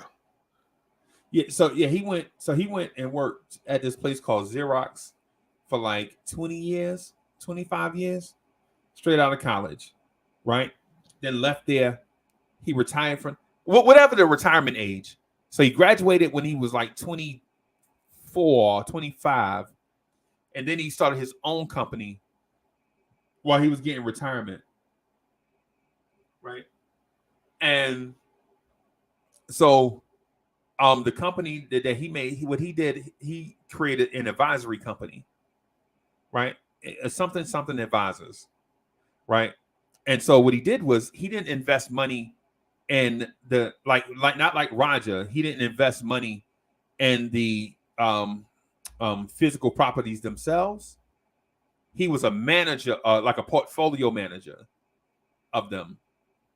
And so he didn't go buy properties. He would go recruit companies like Roger's company and say, hey, I'm going to do all the legwork. You ain't got to do nothing else. And I'm going to charge you a fee. So Roger ain't had to cut no more grass. Ain't had to collect no payments. Ain't have to worry about paying his taxes. Mr. Henry company did all that. Now Roger was free to do whatever he wanted with his other time. Right? And so he in turn got rich doing that. He would say something like to Chuck, Chuck, so how old are you? I'm a guess you are about 40. Don't tell me how old you are. I don't want to put that out on the internet. You don't have to tell me, right? I'm gonna guess you about 40, right? But I'm guessing when you get about 60, you want to do a transition in your life. You want to get away from grinding and all that stuff and want to transition to the next phase of your life, right? So you tell Mr. Henry this. right? Hey, Mr. Henry, listen. In 20 years, I want to have I want to retire with about $25 million. Mr. Henry like, okay. And he's like, what? $25 million? That don't impress? He's like, no, Mr. Henry like, no, $25 million. That sounds about right. Because when he told me that, he was like, hey, Uncle Freezy, I was like, yeah, when I get a 60, man, I want to retire with $25 million. He's like, okay, what's your plan? It's like, shit, I don't have no plan. What you think, Mr. Henry? I'm gonna hit the Powerball like everybody else. Everybody hit the Powerball and retire, right? He laughed. Ha ha ha. You know what I'm saying? But what he would do is take your plan, like what it is that you plan, and he would have, he's got like this spreadsheet, this formula. This is how much you have to contribute every month in order to reach your goal by this day in 2042, right? It'll show you. Like you start off with $500,000 and you contribute this part every month for such and such. And you're like, man, Mr. Henry, I ain't got no damn 500. Is you crazy?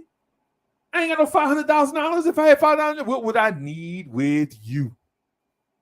This is what I've been telling Mr. Henry, right? Mr. Henry, like, hey, man, if you want to go to high places, you got to get used to the altitude, son. You ready for the altitude? You want to go to high places, you got to get used to the altitude. Like, don't be using fancy words on me. I'm smart too. And so he like, nah, man, this is what, and so he be real with you. He like, yo, if you want $25 million to live on at 60, these are the things that you have to do, but you have to start by taking these steps. And so he'll go to you and be like, Chuck, what I'll do is I'll take that $500,000, and what I'll do is buy you 2 apartment complexes, and this is the amount of money that you can expect back in rent every month from the occupants. This is what this facility is going to make, right? And you like, what? That's all? You only charging them $1,000? Man, I want to buy a boat when I retire. You got to charge them $2,000. Like, and Miss Henry, like, no, we ain't gonna gouge these people, right? We're gonna be fair. We're gonna do this the right way, right? We're gonna make sure they place to stay is gonna be clean, modern, and safe. Make them want to stay there and make them want to pay $1,000 a month for said amount of years. And then he sent you the monthly statement every year. Your goal, your ultimate goal will be on it, and then your current month stuff will be on it. All right, and that's his pitch. That'd be his pitch to everybody. Like, you want to get here? This is how we're gonna do it. This is how we're gonna do it. And the bigger the bigger your nest egg gets, the more we can step up the aggressiveness. Like, instead of depending on these 2 properties, we can do the 75-25, save some money, and get you other properties.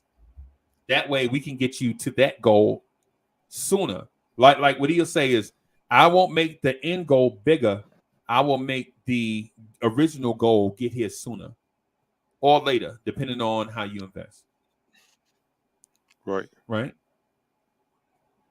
And so his success, right? His success is a personal success, not shared. Because his personal success is to get his daddy out of sharecropping. And he did that. Get his family out of that sharecropping loop. Roger and Scooter, their personal success was something different. Right?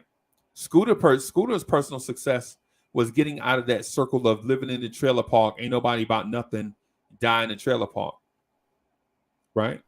Roger's personal success was realizing that there was more to life than partying and getting high. Why waste this talent? Why waste this drive? So but getting back to your original question of is success a shared success? No, it's not shared success, because everybody has different levels of successdom, if that's a word.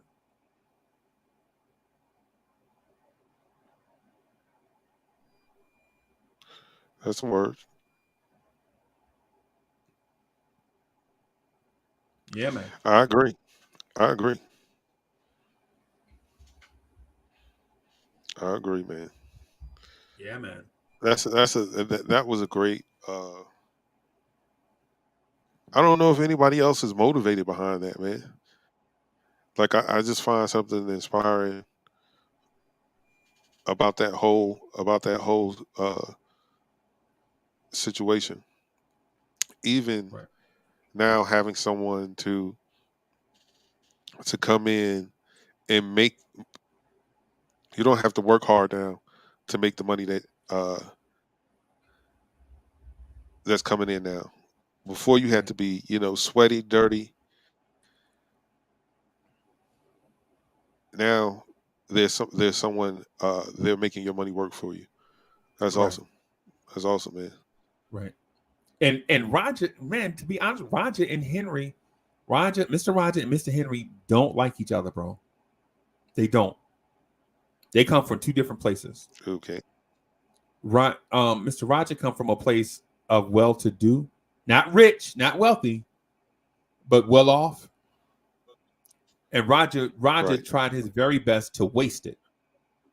Mr. Henry is a sharecropper son. You know what I'm saying? They ain't never had nothing. You know what I'm saying? Mm, And Rogers and I'm sorry, and Henry's success, his personal success helped them in that cycle of, you know what I'm saying, sharecropping and all that stuff. You know what I'm saying? And they know that. They know that. You know, because Mr. Henry look at him like, man, this dude started off with everything and he did nothing. Right? And I'm like, hey man, that man worth $8 million. And Mr. Henry like, he should be worth 80. You know what I'm saying? And he got off. He got off to a slow start, bro. He got off to a slow start, but you got to commend him for where he is. I ain't got to commend nothing, Uncle Freeze. right. You always trying to be the peacemaker. Nah, bro. This dude came from nothing and made himself, and he's a self-made man. He is self-made. When he tell his story, all the steps that he did that on his own. He got advice, but when it came to putting money up, he put up his own money.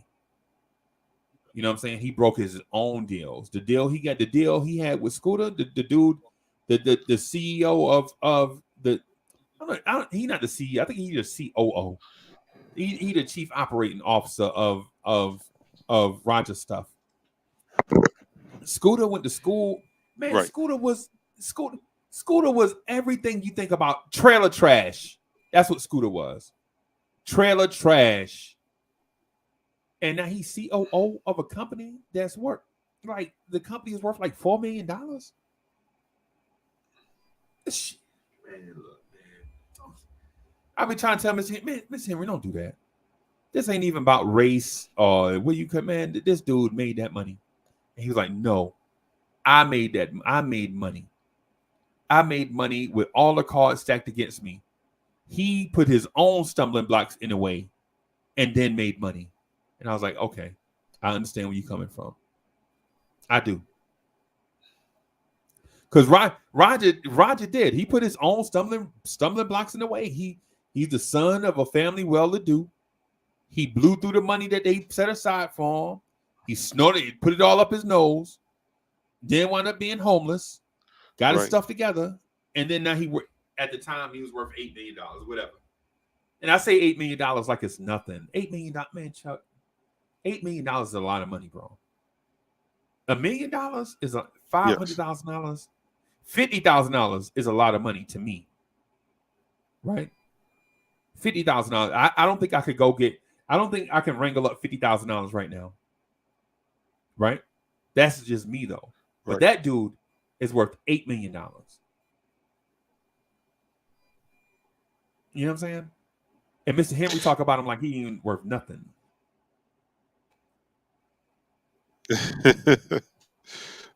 um, listen, man. You can never do comparative suffering because it's never going to look fair on paper Right. with the stuff that you've been through and however whatever. But here's the thing. that gentleman could have stayed where he was. Just Right. because you're born with everything, that still means that you still got to work, right? Or having Right. all that stuff means nothing Right. because he had all that. He had things.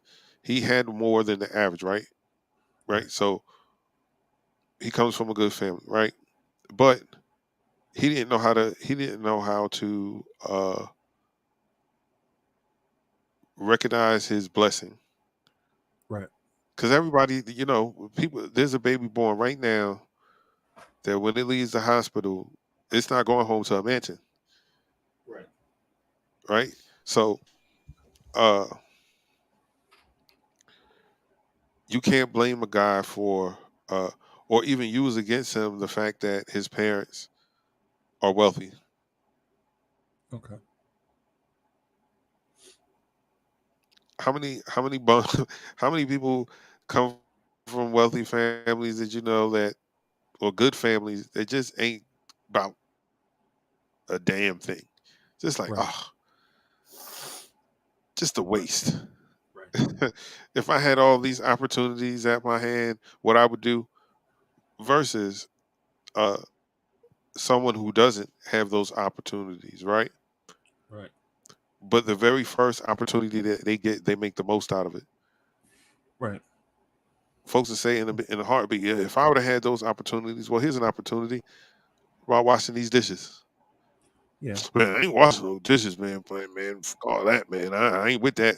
Mm. Right. But who's to say Yeah. washing these dishes don't lead to something better? You come in Right. dedicated, doing your job, busting your hump, and now you've caught the eye of the manager, maybe even the owner, Right. maybe the owner of the place. Hey, I like your work ethic. Have you uh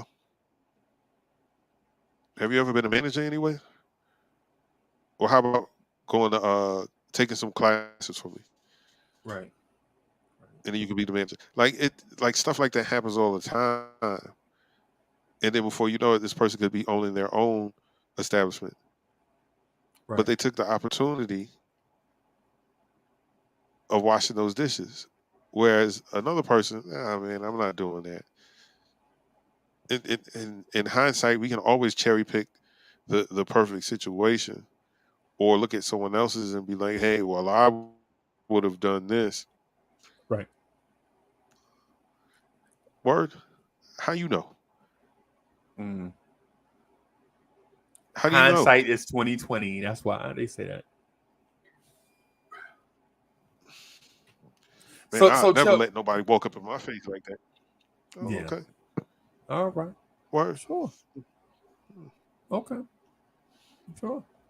Let me ask you this, Chuck. Let me ask you this.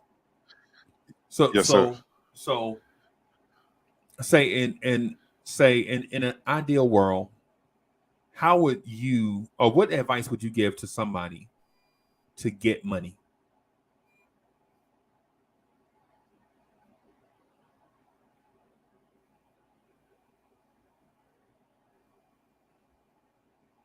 My advice would be to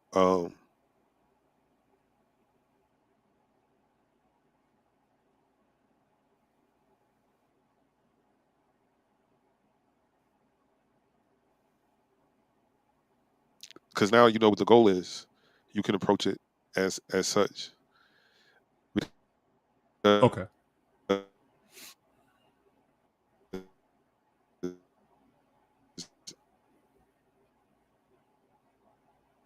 Be a millionaire. The way our economic structure is set up, it's not set up for everyone to be millionaires. Okay. The guy that worked in the counter at a fast food chain, he might want $1 million, but you're not going to get $1 million doing that, right? Okay. So setting a realistic goal, right? Let's say getting money for you is $100,000. I want to be able to uh, bring in $100,000 a year. Um, then second, Okay. making a plan to do so. Okay, Right. well, I work this job and I make 30. What can I do uh, part time within these amount of hours that can generate just as much or salary job, right? Hmm. Hmm. So if I'm working, let's just say I'm working at the post office, right, Right. and I make about $40,000 a year. Right. If you're doing the 75-25, like you said, um, $30,000 of that is you, being put up you keep somewhere.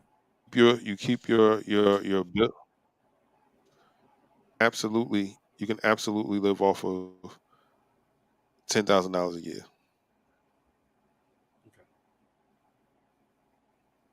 Depending on where you live. Depending on where you live. Let me take that back. Depending on where you live. $10,000 is doable because if you budget properly, you can make it Okay. happen. Absolutely. All right. All right. So planning and budgeting. That would be planning, budgeting. Um, I don't have a business venture to say or I can present. Um, but if I were to use one from earlier, like I would sell water. I would sell water. I sell gum. I sell candy. Um, anything that is going to You allow you me be to like make some Raleigh, extra money. you be like Raleigh on the Boondocks. You remember that Boondocks episode Yep. where they were selling chocolate bars? it's and it turned into a Scarface episode. Yeah, yeah, yeah, yeah, yeah, yeah, Yeah, yeah. I would do that, or whatever your passion is. Like, okay, um, let's say you uh detail cars. Like you really like cleaning cars, and so then guess what? You can still keep your job, and then on the weekends detail cars, build up enough clientele that you can now hire guys. Okay. That Saturday and Sunday is not the only days, or Friday afternoons through Sunday evening is the only time you're detailing cars. But now you can do it 7 days a week because you have a staff. But that goes up over time. You know what I mean? Right. But I would start washing cars um, during the weekend. I would start with the people at my job. Hey man, I got a detailing business. Why don't you bring your car by on Saturday Right. and I'll hook you up. Okay. Okay. And then you might get 10 regular people from the job, or 20 depending on where you work at. If you work at a warehouse, you might get 50 people, 50 steady Mhm. clients coming in on the weekend. Hey Chuck, man, I'm coming by after work, man, for you to detail my joint. I got something to do, blah blah blah. $40. Yeah, $40 a pop. That's $2,000. Right. Yeah, man. So that's an extra $2,000 in your pocket a week. Yeah. $8,000 a month. That's $96,000 a year. Plus your job. So that's So the hustle is there if you 120. want it. Yeah, the hustle. Yeah. Yeah, the hustle is there if you want it. The Right. hustle is there if you want it. But here's the thing. I don't begrudge anyone for wanting to look the part of being wealthy, right? I only have small pushback when you say you're this and you're not admitting this. Now, I'm not telling you to be a chump and be like, yeah, I'm faking the funk. No, I would say, yo, if you're gonna do it, be like, yeah, man, I'm just out here trying to look fly. That's all. I'm fly, right, Uncle Freezy? Look at this. Do you like this outfit? It's dope, ain't it? Like, yeah, man, you right. That's dope, right? But where I have like the pushback is when you doing that, but you trying to make me think that you making athlete money, right? Don't front. Be yourself, right? Be real about me around me, and that's just around me, right? I ain't trying to. I'm not saying live your life like that. I'm just saying around me, be yourself, right? If you ain't got it, you ain't got it. You know what I'm saying? Don't let us get in a restaurant and the bill come, and then you start acting funny. You start swerving in your chair and shit. Be like, how much was that? Oh, Freezer, how much was that water you got that third time? I'm like, yo, why are you asking me about my water drinking habits? Either you got it or you don't. You know what I'm saying? Uncle Freezy, why you ordered them that extra round of biscuits? Now they might charge us for that. Hey man, do you have the money or don't you? Right? Be like, yo, like, hey, y'all, listen. Like Chuck, if me and you together, we go to a restaurant, right? I'm like, hey, Chuck, man, hey, I ain't got no bread, yo. And then Chuck could be like, yo, well, nah, we ain't going. Or Chuck could be like, yeah, we going, man. I got you this time. You know what I'm saying? That's as simple as Right. it can be. And I'm not hurt, and Chuck not hurt, right? But what we get hurt at is Right. I go in there, and I'm eating off the left side of the menu, like Chuck got me. I ain't got no money. I'm eating off the left side of the menu. Like Chuck, I'm getting 2 steaks, bro, and I'm getting that shrimp scampi with the lobster tail, with the truffle butter, and they got that martini Cabernet. It's like $17 a glass. I'm gonna get 3 of them. You know what I'm saying? Because it ain't nothing but 8 ounces. You know me, that Cabernet, but 8 ounces, that ain't nothing. It's gone for you know it. And then the bill come, and Chuck look at it, and the bill be like $477.34 plus 20% gratuity. Right? So Chuck looking at a bill that's like $515. Right? And I'm knocking back the dinner mints. Like, you got this, right? And Chuck looking at me like, man, all I got in my account is Boy, let me tell you. $370. Yeah. Shit, I'm gonna have to get my mama to cash at me some money, or we gonna be washing dishes. You know what I'm saying? This is, you know, you see, you get what I'm saying. But and then I got on my flyest outfit too. By the way, Right. I like it personally. Uncle Freezy likes Brook Brothers apparel and like Cole Haan accessories like shoes and stuff, hat, you know, whatever. So I'm looking fly as a motherfucker in there spending up Chuck money. I'm looking the part. I'm rich. You know, I look rich. I ain't got no bread, but the bill came. It's $540, and Chuck got to pay for parking. And we going to the club after this. You know what I'm saying? And I'm like, hey Chuck, you know they got a cigar bar on the way out, man. You don't stop at the cigar bar? You're like, well, you just ate 4 steaks, you greedy motherfucker. You in the bill and you want me to buy you a $90 cigar? Are you crazy? But I look good though, right, Chuck? I look good, right? I'm faking it. Man, you better see if you can offer your Chuck a cigar. Yeah. Something. That's my only beef. That's my only deal. Just as long as we, and like DSJ know this, Chuck know this, and the more y'all get to know me, the more y'all understand, man. I'm gonna be as real as possible around y'all because I don't know no other way, right? And all I ask in return for me keeping it a buck with y'all is that y'all do the same with me. It's that simple. Like one day, me and Chuck gonna meet up in Brooklyn, right? And either I'm gonna have it or I'm not. I ain't even gonna lie to him. I'm like, either I'm gonna be like, hey Chuck, man, this trip wore me out. I'm staying at such and such hotel.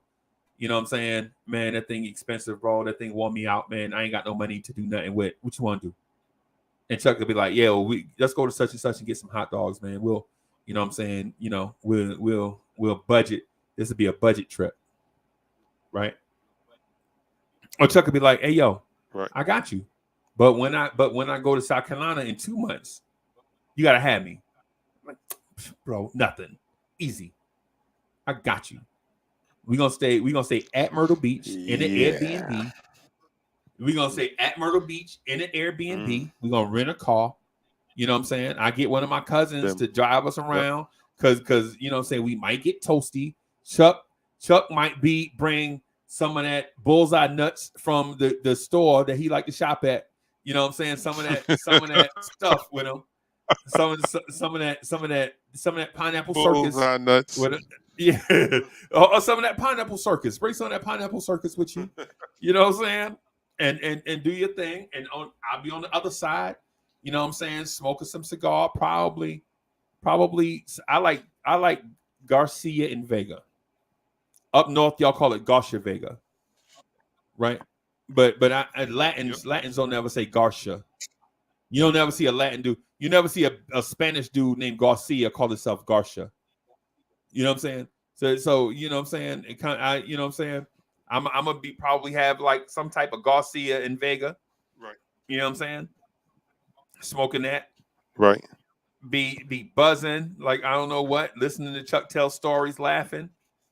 You know what I'm saying? My homeboy from Marion, his pops make wine. My homeboy Nate, his pops make wine, so we might get some wine from his pops or whatever. And well, yo, Chuck, what's the little things that look like grapes? They grow on the side of the road. They look like grapes. Blackberries. No, they look like grapes, bro. Scuffernose. Them, but they smaller. Bullets. No. Yo, Worldwide L is in the building. What's good? Persepones. No. Oh, geez. I forgot the name of it. Every time I saw drinking Bud Light, yo, my memory go bad for some reason, man. Oh, jeez. Let me Google it. Let me Google it, man.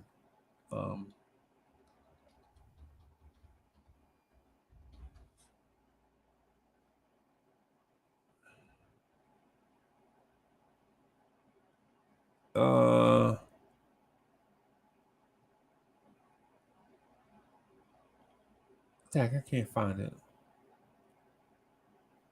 Muscadines. That's it. Muscadines. He make muscadine wine. Yeah, so my man out of Marion, his pops make muscadine wine. Muscadine. Yeah, muscadine wine. Yeah, it's if you when you from the rural Carolinas, you'll see them. They look like they a little bit tougher than regular grapes. Like you ain't just gonna just pop them like you can just, you know what I'm saying? You know how with grapes you could just, you know what I'm saying? Mm-hmm. But muscadines, they got a little thicker skin to them. They just as sweet though. I got a cousin that ate a half a Piggly Wiggly bag of muscadines. It was like, oh, Uncle Freezy, I think I'm about to die. My stomach full. I'm like, bro, because you an 11-year-old kid that ate half a Piggly Wiggly bag full of muscadines. Are you serious right now? Are you serious? Yeah. Yeah, man. Hey, Chef, how you been, man? Worldwide L is in the building. Salute. The cooking connoisseur, Worldwide L, man. I love that dude. Worldwide L is like my brother, yo. What's good, Chef? I call him Chef, and I know he want people to call him Worldwide L. I know that. I know, man. But you know, hey, Worldwide L, how your people doing, man? Your people doing good?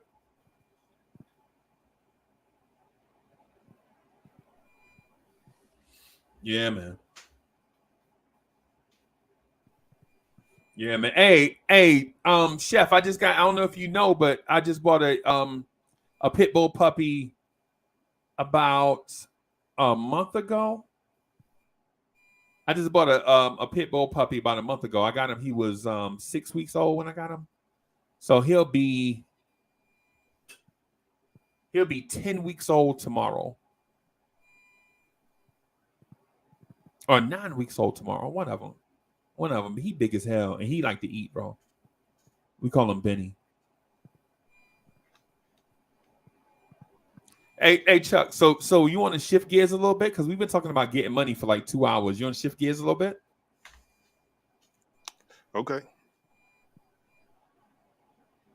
So what's on your mind, man? What's on what's on my mind? Yeah. Uh, Nothing much, man. Okay. I'm looking online at Garcia. Well, Garcia Vega. That's the way they say it. I don't know why. Mm-hmm. On looking at cigars and stuff, man. Cigars are expensive, bro.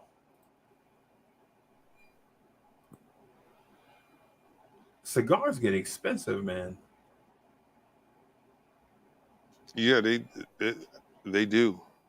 Oh, okay. These would. All right, all right. Now I know. What's that? Oh, I was saying now I know. Now I know what a muscadine looks like. Yeah. And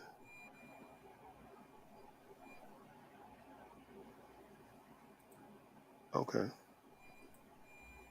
yeah, they kind of look like scuffle-nose a little bit,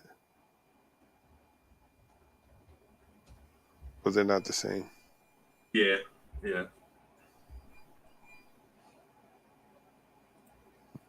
Yeah, man. Yeah, man. So what does the brother have to do to get you in the cigar game? Every time I get ready to smoke that cigar, it has to be prepped and lit by a 10 in a bikini every single time. Every time. Every And single time. she got to have a vine of muscadines with her too. Yes. She got to have Yes. one of them fans. She got to have one of them big leaf fans that the wave to. Her Yes. homegirl, Yes. Ramona. Yes. That's exactly how it has to be in order for me. Um Here's the thing, like I've never really smoked cigars like that. Like I have, but I don't Right. know. I don't know if they were good or not, or they were quality or not. I was like, it's not for Right. me. Um, So- okay. but It depends on what you like though. see, that's the thing. I don't really know what I like. Like I You know, what do you? so I'm I saying, know every what do you like to smoke as a person? Like, what's your preference? Like, do you like the mind? Do you like the head thing get you cloudy as hell? Get the skip, or do you like the buzz? Do you like something that'll get you a light buzz, but it's complementary? Like, for instance, give you an example. I like a complimentary cigar, right? Like, Mhm. say me and Mo do like, okay, say you and your old lady are coming to the crib, right? Right, And I'm like, Mo, we not having more than 8 people over here, right? And right, we'll do something like get Chef Ray or somebody, or just somebody, just something. Just Chef Ray was the first thing that come to my head, but just somebody that'll cater, and they'll ask you like, So what do y'all want to plan? Y'all want to plan? Y'all doing hors d'oeuvres and then dinner and then dessert and then what? Right? And so it'll be light hors d'oeuvres, probably like some. So don't get it twisted. We still hood as hell. We still ghetto as hell, right? But for this case, say we'll do hors d'oeuvres to be something like um some type of vegan thing for me, like homemade crackers with some type of horseradish and vegetable topping, right? Because I ain't trying to get full. I'm just trying to eat a little something, right? Something that looked pretty, something that impressed Chuck and his old lady. Say Chuck bump into Mary Blige, and Mary Blige is like, sure, Chuck, I'll go with you to Uncle Freezy them crib. You know what I'm saying? Okay, so it's Chuck and somebody, whoever. I don't know who. I'm just saying, this is just an example. So I'm like, yo, Chuck and his old lady coming over. You know what I'm saying? So what we'll do is we'll have like some type of really cheap champagne that'll get you twisted up front. Mm-hmm. Like legit some cheap ass champagne that look good that get you bent off rip. Right? Yeah. And I'll laugh because once I see y'all buzzing and stuff the champagne, that'll be my inside joke. I'll be like, Chuck, I ain't paid nothing but $11 for that shit. You know what I'm saying? That'll be out like it's that, you know what I'm saying? And then like some hors d'oeuvres or whatever. And then, you know what I'm saying, we'll do like some type of course meal.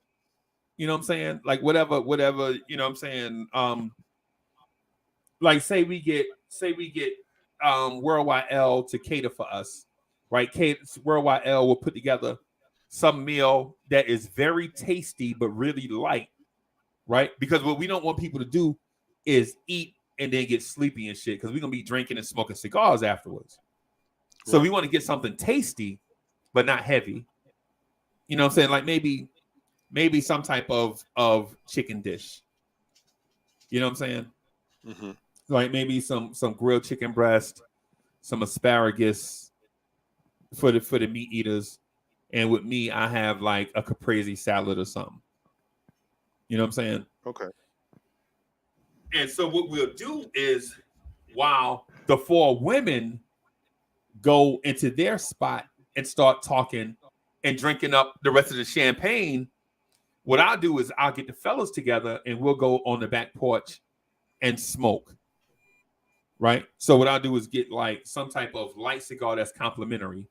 Something that's not going to have you sleep in the chair. Now you over there. We don't want nothing like that. You know what I'm saying? We want something where because it's called the nightcap, right? It's called the nightcap. It ain't trying to put you to sleep. It's just the stuff that you do after the events. Like I ain't trying to get you no Pineapple Express where everybody hides a kite and can't nobody talk. That take all the fun out of it. The fun is by doing a nightcap, everybody get to know each other and get to talk and just kick it and hang out. Right? And so what we'll do is probably get something like El Gigante. You know what I'm saying? Something like that. Something like it look intimidating, but it's a really slow burner. And they give you like that slow buzz. It just make you feel good for a little while. You know what I'm saying? It's like it ain't one of them, the harder that you smoke, the higher you get. It's like, you know, you and you feeling good and you telling them, you know what I'm saying? And you opening up and everybody having fun. You know what I'm saying? That's what I'm talking about. Like something like that. Or if that's what it is, if we know each other already, like, you know how you know people already, you know how you got your circle and ain't nobody dressed up, ain't nobody dressing up, ain't nobody putting on no good shoes. Your homeboy show up to his house, to show up to your house, he got on slides. I'm like, take them dirty ass shits off at the door. You know what I'm saying? You take them dirty, you know what I'm saying? Everybody, you know what I'm saying? Everybody relaxing. We just in the living room watching something. You know what I'm saying? And so we go out on the back because Mo don't like people smoking in the house. Right? She don't Right. like her living room set smelling like fucking ashtrays and shit. You know what I'm saying? So she like, y'all take y'all shit outside. Take y'all Right. asses outside. So we'll go on the back porch. And then if you got your Pineapple Express and that's what you want, or whatever it is, whatever weed smoker smoke. I don't know what weed smoker smoke. Somebody in the chat, if you're a weed smoker, put it as like your favorite nightcap joint. Put your favorite nightcap joint in the chat. You know what I'm saying? Like whatever it is. What it is? Gorilla glue? What is it, Gorilla cake? Whatever it is. Is that what they?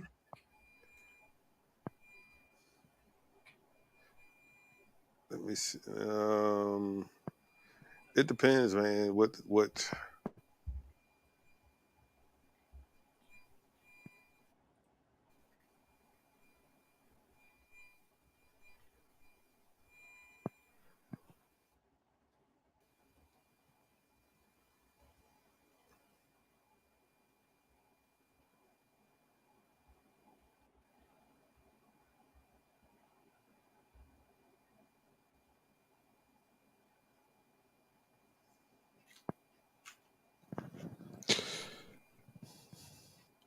I don't know if you could even see that. My bad. I ain't see it. I was looking at. I'm sorry. What is it? What? I have cookies. Oh. Okay. Okay. And that's because I'm chilling. Like I'm relaxing. It's been it started raining. It stopped raining now. I'm glad it stopped raining. Right. But for some reason I'm still buffering. I don't know why. But uh if I had something to do, I wouldn't smoke that. Okay. I got some jet fuel. Jet fuel. Okay. That sounds like something that'll help you wind down. Mm, No. that's something that puts you to sleep. That puts you Oh to sleep. wow. I can't even lie. Like if I wake up in the middle of the night and after an hour I'm not sleeping, Right. jet fuel, baby. Wow. And I'm going back to sleep. Wow. Um, I ain't even gonna I ain't even gonna hold you, bro. I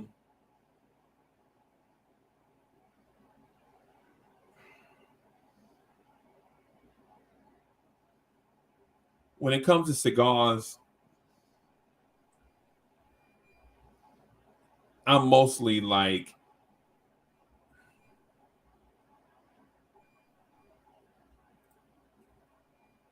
when I'm by myself, I generally don't even smoke unless something stressed me out. Then I'll you know what I'm saying?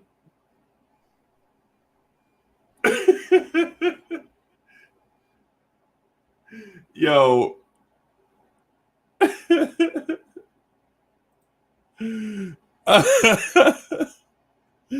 Yo, the name just blew me away. This is crazy. This is crazy, yo.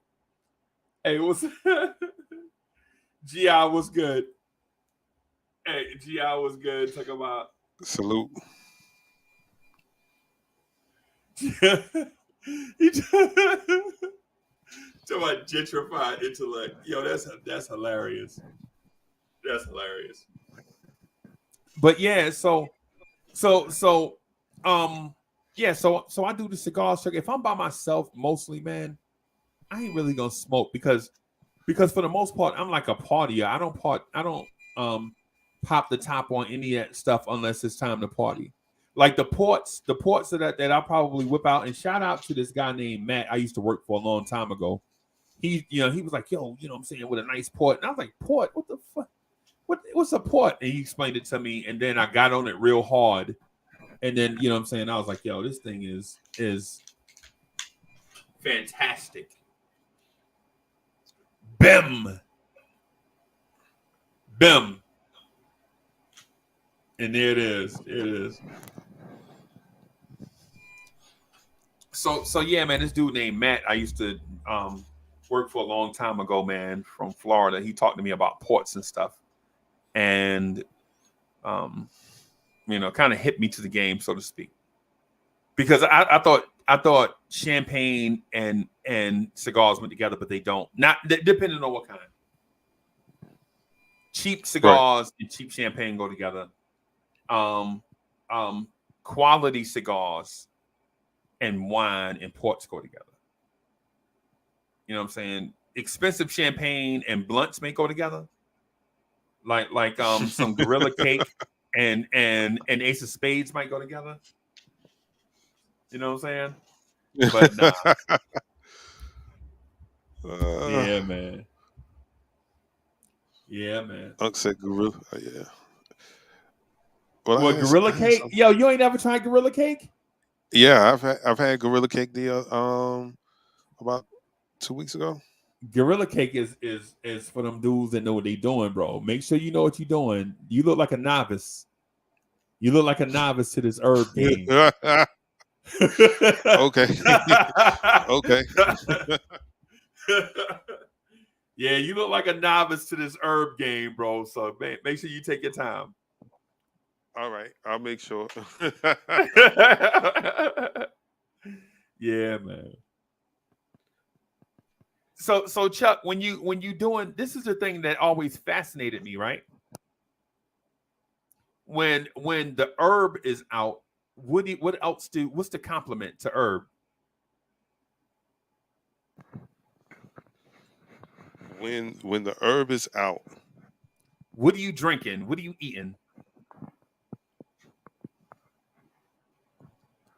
it depends, man. Like usually, well, right now, man, I'm drinking water. But if I was going to drink a beer or something like that, excuse me, it'll be Pacificos. Okay.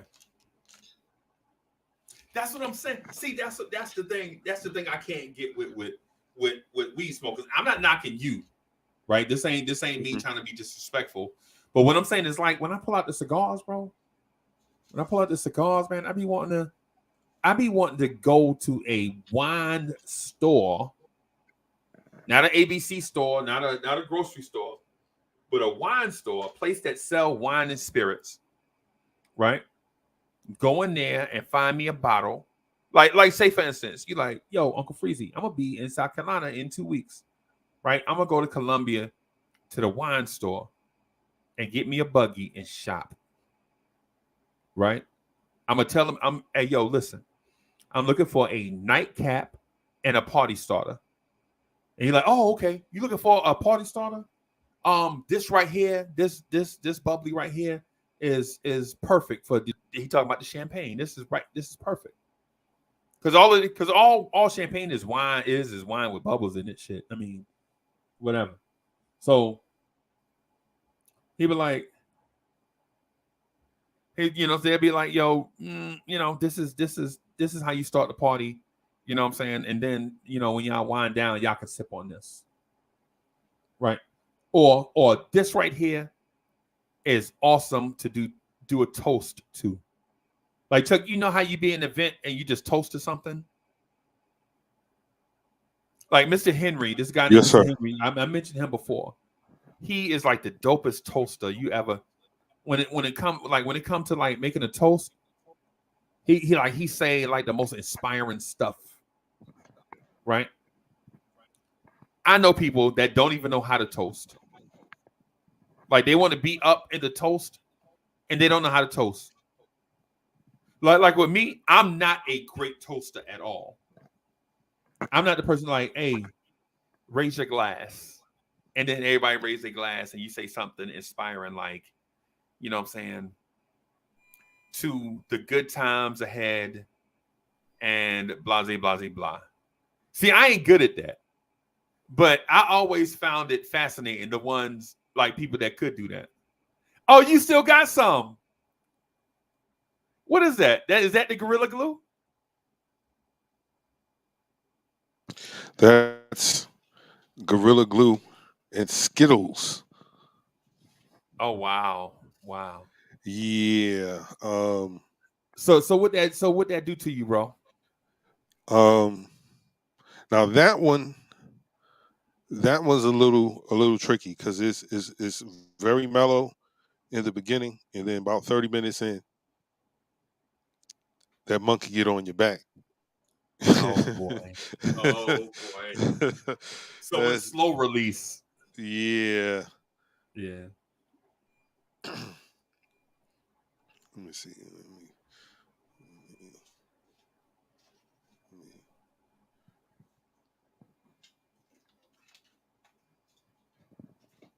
'cause I'm doing the most right now. Here we go. All right. Let me see. If I can-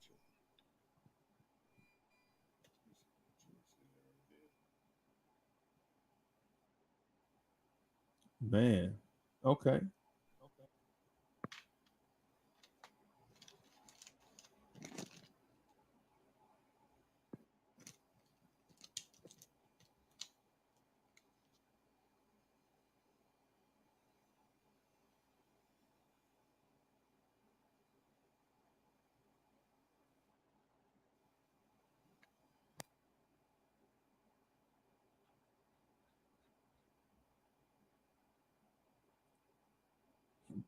Oh, excuse me.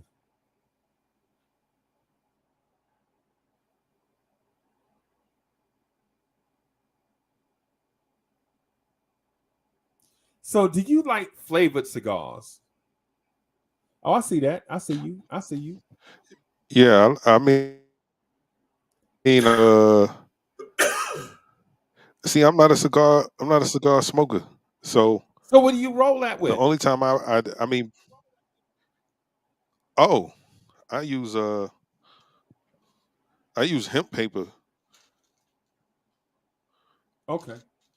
which is basically marijuana without Yeah. the Yeah. the Basically. THC.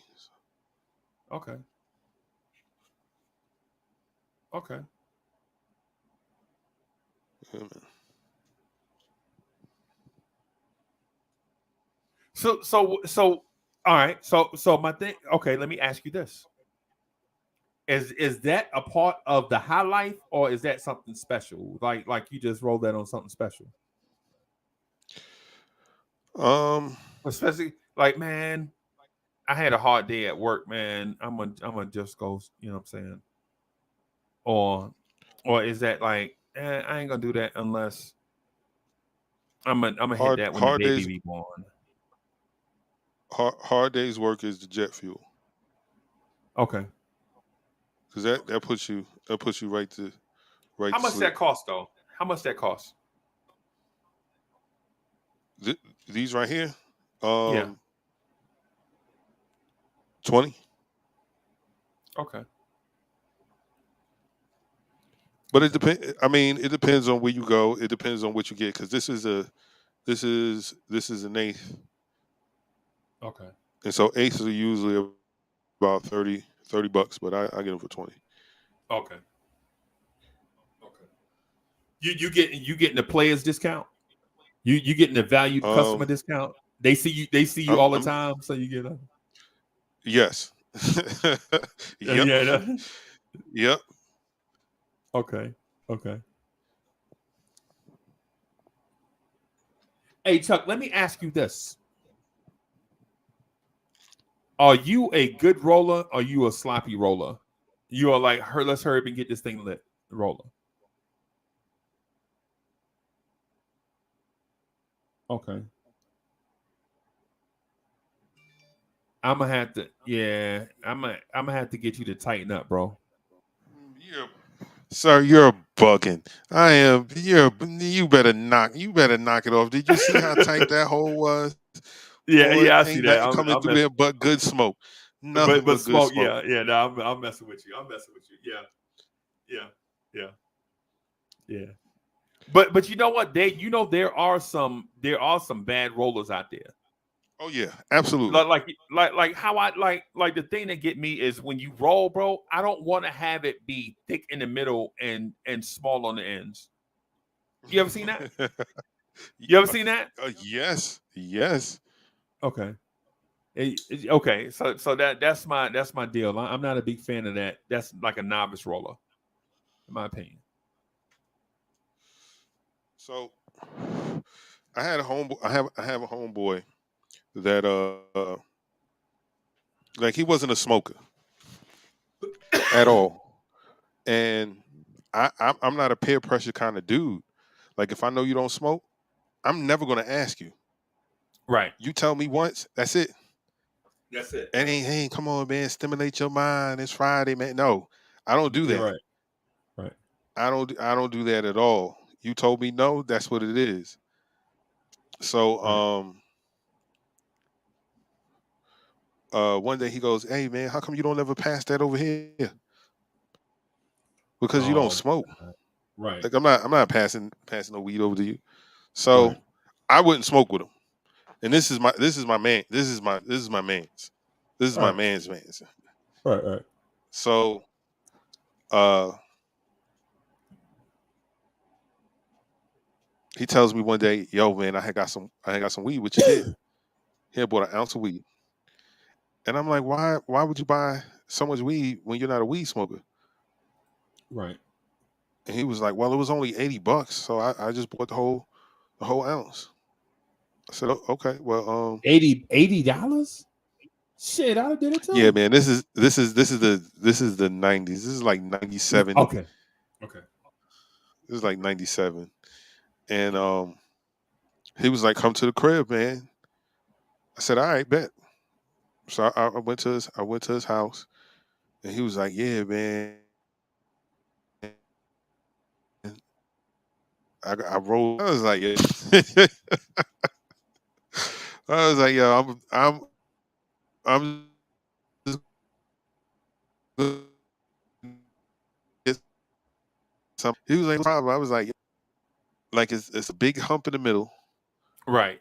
and then Man, the ain't nobody ends are, smoke the them tree ends look like branches. they're closed. Like Right. We used to call them what? donkey leg. I mean, you that donkey leg. And like soon as you touch it, it start falling apart. Like, it was like he folded it over and then folded it over again, but he didn't take out he didn't break it down at all. So it's got holes in it because stems are poking out. Just the stems poking through. Right. It's I was popping like, like it's popping like pop rocks. this man, what kind of weed is this with all these seeds? I was like, yo, you got jerked. That's why it was $80. Dirt I was like, weed. man, it, Yeah. um, yeah, it wasn't good. It wasn't terrible, but it was like, nah, man. Th- Like it's too much. Like, yo, bro, there's like you gotta take the seeds out. Right. And I was like, anytime you go buy weed again, man, they got a bunch of seeds in it. Leave it. Leave it. It's a male plant. Yeah. Um. So yeah, man, like that blunt was all discombobulated. I was like, ugh. A chick got me like that too. I go over What? to the crib. It smells amazing in there. She made ham, white rice, string beans, macaroni and cheese, potato salad, and fried chicken wings on a weeknight. I bet you she was On a high as a weeknight. motherfucker. What? Yeah. I was like, okay. Like, soon as you walk in the door, all those aromas hit you at one time. I'm like, who in there cooking like this? I'm thinking I'm going over there, you know, eating peanut butter and jelly sandwich with some ramen noodles.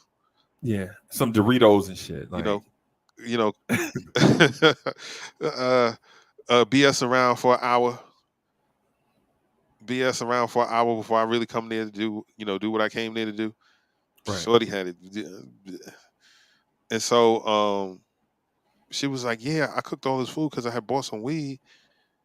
I tried to roll, and then she showed me. I was like, God damn. She- And she was and yo, she became a smoker. Like every day she wanted to smoke. I'm like, yo, I got things to do. right, But at least come over here and roll it for me. I was like, listen, let me give you a piece of advice. Invest in a bong. You can't roll, get a bong. You don't need to roll. right, right, Get you a bong, get you a crusher, and that's it. And right. truth be told, smoking out of a bong is way better than smoking a It's better. joint or a blunt. Right. Because 2 hits from the bong You through. You will get through. you right. Yeah. Yeah. Cause Two all hits you from the getting bong is will smoke. get you right. Yeah. All Straight you smoke. getting is pure smoke. Right? Yeah. Pure smoke, bro. That's it. Pure smoke. Now I would definitely classify my younger years as being a pothead. Like smoking out of a gas mask. Yeah. Nothing, right? Why? Nothing. Why? Yo, I'd be so. I'd be like, yo, I don't really want to be this high, but F it, I'm here. Like, All because the smoke ain't going nowhere. The smoke got one place to go.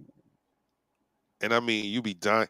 Like, I thought one of the I'm not going to say the worst, but one part of training I didn't like was when we had to do the gas mask stuff. Yeah. Hey Chuck, Uh, that was my job. The guy in that room, that was me.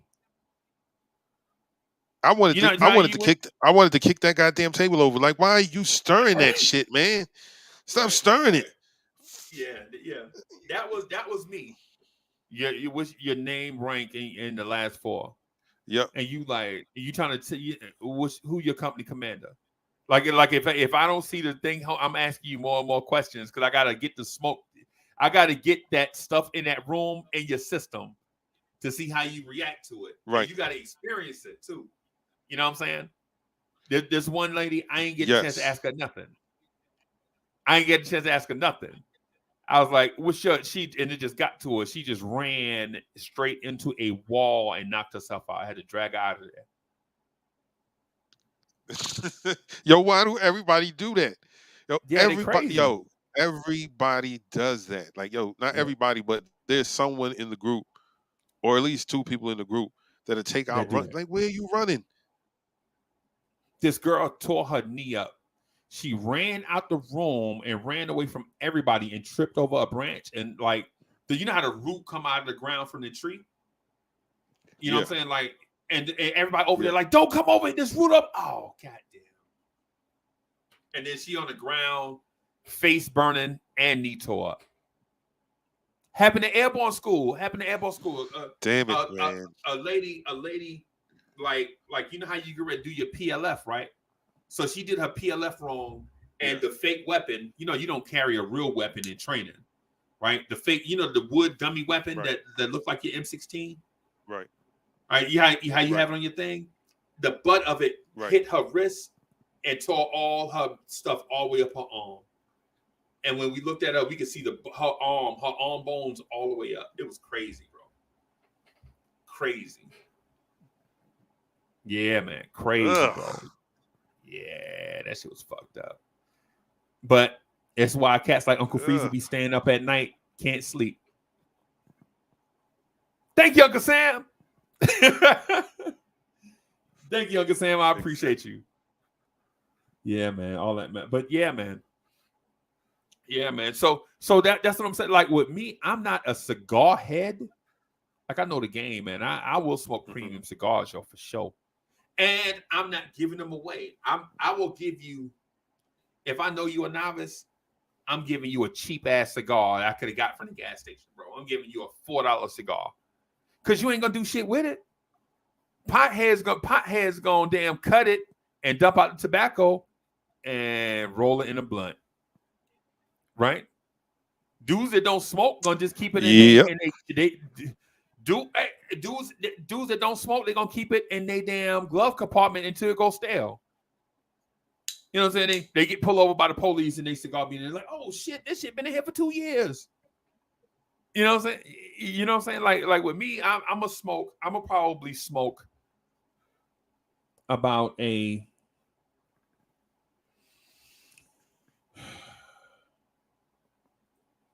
let's say on the safe side, I'll smoke like a cigar that'll be like $22.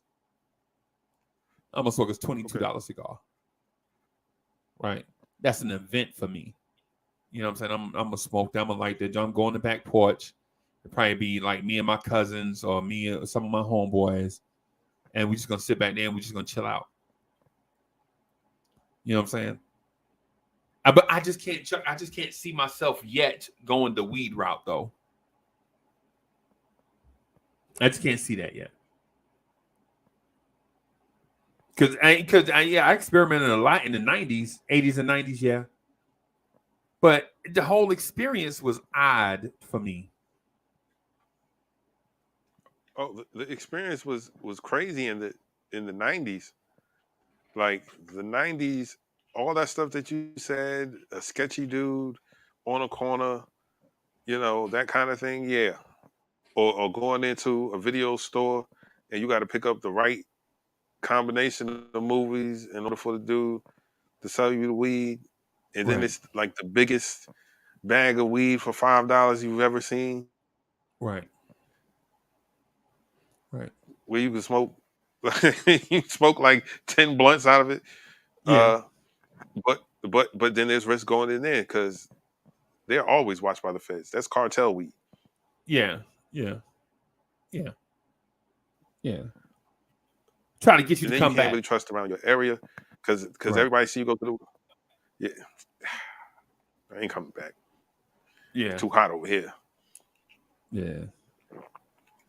But now it is a pleasant shopping experience. Um, no different than going to the farmer's market and getting tomatoes and strawberries and carrots. Right, Is just that simple. Um, you have people who are knowledgeable because people on the street will tell you anything. because they got one thing in mind: get money. Getting your money. Right. Yep, get money. Yep. But in a lot of the dispensaries, you have people that are connoisseurs. Right, Um, yeah, they're potheads, but they've smoked enough weed uh, for long enough to tell you, no, you have anxiety. You don't want to get this. I know this right, might be a popular brand and you hearing the rappers talk about it, but for a person with anxiety, this will make your anxiety 10 times worse if you smoke this. right, You want to smoke this. right, You can't sleep at night. You want to smoke this. right, You don't have an appetite. Then you want to smoke this. right. Because contrary to popular belief, uh, not all weed give you the munchies. Okay, At least not for me. okay, There's somebody that don't get the munchies. okay. Um, like I'll be like if I'm doing music, I am I'm smoking something light. I don't want nothing heavy. I don't want Okay. that that's gonna mess with my focus. You ain't gonna Right? smoke no gorilla cake. No shit. No. You ain't gonna do No. that gorilla cake, I'm, bro. You like nah. nah. I'm trying to work. I'm trying to work. I'm not trying to be sleeping at the keyboard. You ain't gonna be like, I'm yo, trying to let me work. get, But for the let most me. part, I like if I'm making beats, I really don't want to smoke. Okay, okay, Like if I'm mixing the record, if I'm mixing the beat, right, like going through turning things down, adding some effects. Yeah, right, I would right then. Yeah, I probably would smoke a little something. But as right, far as constructing the beat and all that, nah, because okay, I have a sound in mind, and when you on a mind altering substance, it absolutely does that. And one idea will morph into like 10, yeah, and it's like, how do you complete one thing when you got 10 things on your mind? Oh man, I Right. can do this, I can do that, and before you know it, you have started 4 or 5 uh different beats, and none of them go together. Okay. I feel you. Yeah, I feel you. I feel So you. if weed is not your thing, then like I told my homeboy, like, nah, man, don't do it. Yeah, I L- don't know if I'm really feeling it like that. Yeah, man. I don't push people. I don't say nothing because everything isn't for everyone. Um, like I'm not uh like a straight liquor drinker. Me either. I can drink, but I ain't. Right. Wait a minute, y'all drinking Seagram's gin? Nah, I ain't drinking that. Nah, I'm good. Nah, I ain't drinking that. I ain't doing that bullshit. I'm good. Or the people that yo, you already finished that? Yeah, I'm shoot. I know how to drink. Nah, man, no. Nah, This you mug is drinking gonna be all over the place pretty soon. right, right. Nah, you got so here's the thing. Here's the thing. Like with liquors, you gotta understand what it is that you drinking, right? Why do you drink it? What's the occasion? Right? Hmm. I'll drink some tequila if we partying, right? I'll drink some scotch if we relaxing with cigars. Some other type of like some whiskey and cigars, right? Bourbon, bourbons and rums. If we chilling outside at the tree, you know what I'm saying? You know what I'm saying? I'll do that then, right? Vodka is strictly if I'm in the house by myself. I want a certain type of vodka. But listen, if you don't know the difference between any of them and you just go by brand name, I like Henny at the club. Okay, so you need to understand what it is that you what Henny is, Right. right? You got to understand what Hennessy is, right? If you like to drink Henny at the club, then you got to understand what Hennessy is, right?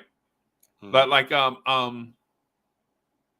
some people I know there's a huge sect of black people that love Irish whiskeys, right? But they don't know that they what's the joint? What's the joint the girls like, Chuck? Bailey's, Jameson, Bailey's. Is what's Bailey's? I ain't never talking drunk about Bailey's. the cash and cream stuff. Yeah. Yeah, that's Okay. Bailey's. Bailey's cash and cream. Yeah. Okay. So Bailey's is a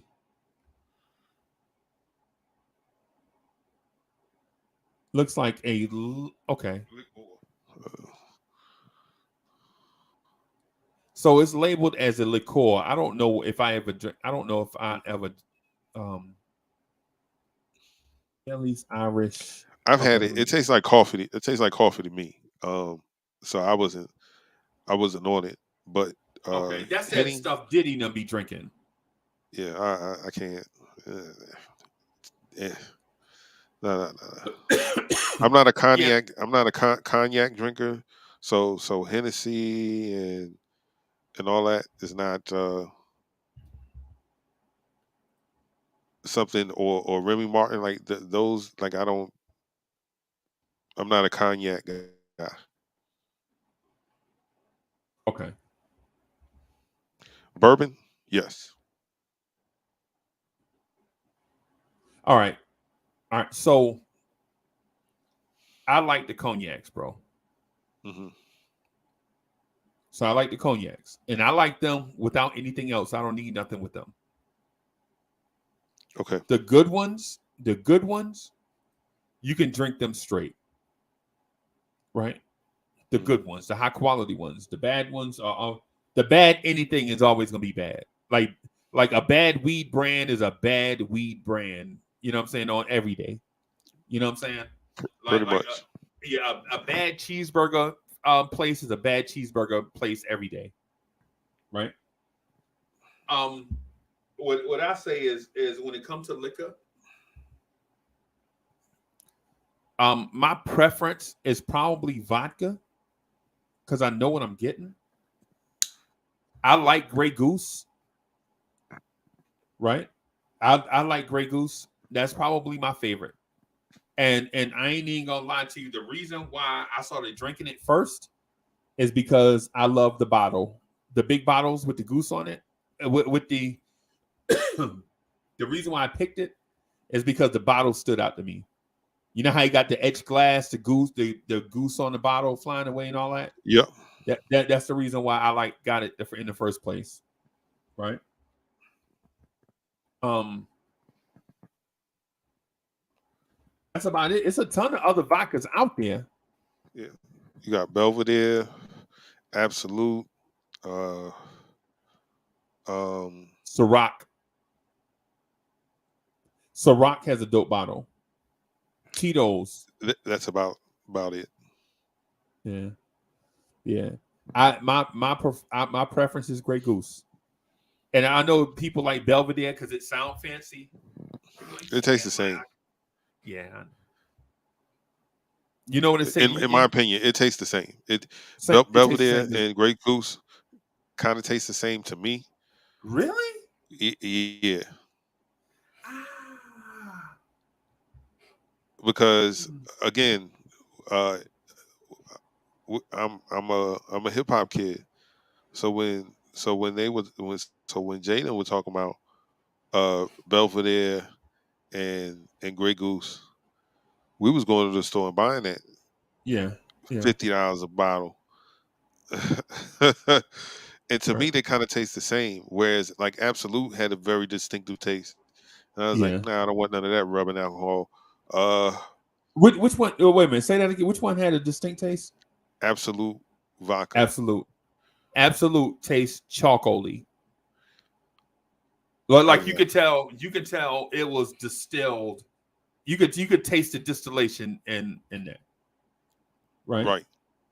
Um, to me, Sky great. vodka Oh, it's not even like you'll get twisted off of it, but it's not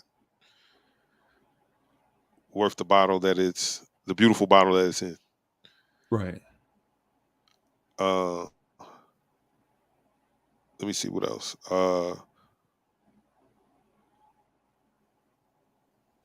What is it?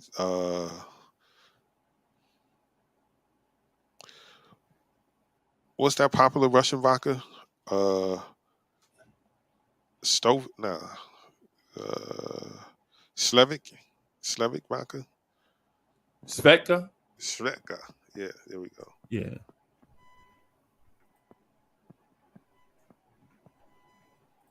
yeah, man. So with your tequilas, what is your tequila of preference? Oh, man, I ain't drank tequila in so long. All right. So famous tequilas. Let me look because this one my brother used to buy in um Patron. That's it. Patron. That's it. That's my tequila of choice. Because my brother brought it to the house one day. He was like, "Yo," my brother was like, "Yo, listen to this ludicrous album and drink this um um tequila." So jeez, my brother said, "Check out this Patron and listen to this ludicrous album." Right. And so we was in my living room drinking tequila. He was going with this girl that had like 13 kids. Her kids was playing with my kids in the other room. Chuck, they started coming in the house, and my wife was like, "Damn, is it more of them?" And the girl was like, "Yeah, it's only six more." Yeah, yeah. She was 35 with like What 13 is your kids. brother doing? He was drinking tequila, bro. You just said he was drinking tequila. Okay. Yeah, but but but he put me on this Ludacris album, right? Did with this song because at the time I had just got this phone from AT&T, and my ringtone was I just got it programmed to play this joint by Busta Rhymes called Arab Money. Hmm. We getting Arab money. You remember Arab money? Remember that? Yeah, Rad Money. Yeah, yeah, yeah, Yeah, yeah. I yeah, think Ron Browse produced that record. yeah, yeah, yeah. And so he brings over his because I was man, listen, I'm a huge Busta Rhymes fan back then. Now I'm not really. I bought Busta Rhymes' latest album. I'm so mad at myself. I could just see this window over here. I can jump my fat ass out this window. That's You how didn't like bad. it? No, Busta, all these weird sounds. Boy, jeez. I especially dislike the BBD song. Dun dun dun dun dun dun dun dun dun dun dun dun dun dun. Busta, come on. You told me you had been waiting years to come out with an album, and this is what you got, Busta. And then it came out right. I think it came out right after the Nas album. It came out right after King's Disease, or right before King's Disease. It was It like came around the out same around time. that time. It came out around Yeah. that time. Busta, Busta. I liked. I ain't gonna lie to you. I It like. came right before King's Disease 1. Okay, okay, okay. So with that said, I liked the song, the child support song with him and the girl. Damn, I keep forgetting her name.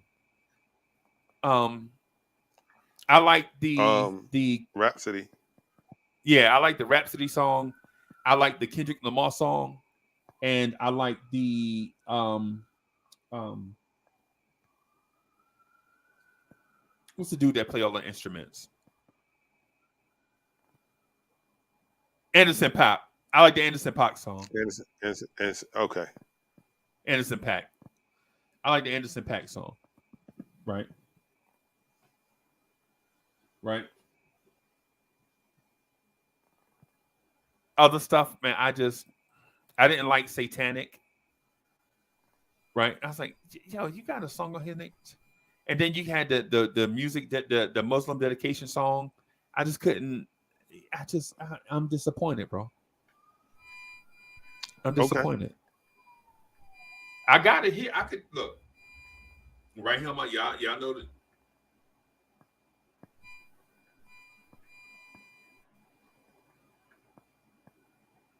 Buster. Okay. Extinction level event. There it is. I got it right here on my phone. I just didn't enjoy it. Okay. Yeah, I was like, I'm looking at the songs now. I like Best I Can. I like You. And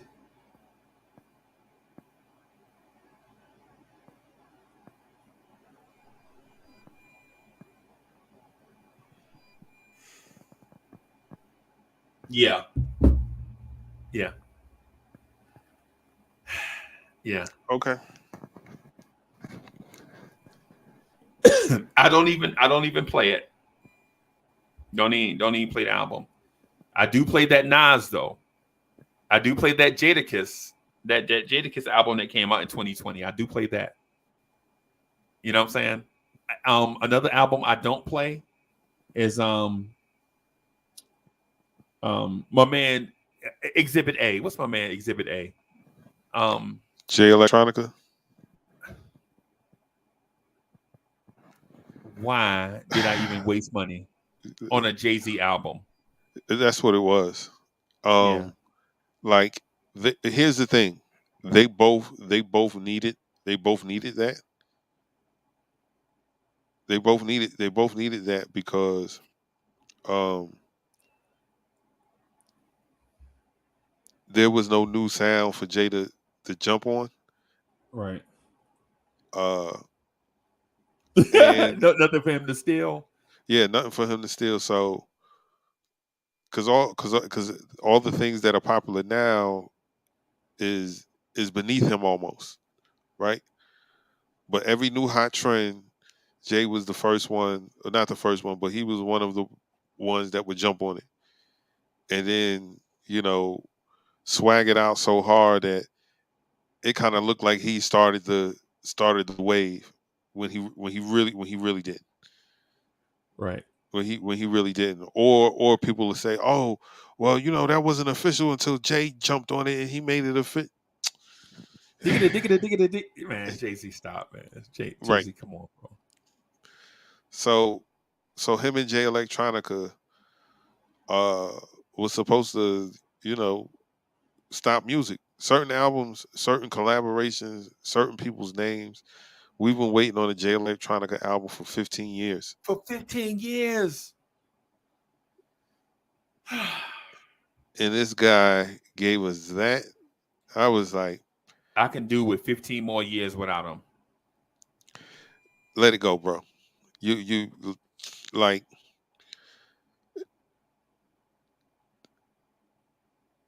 if you're looking for the perfect album, um, then stop.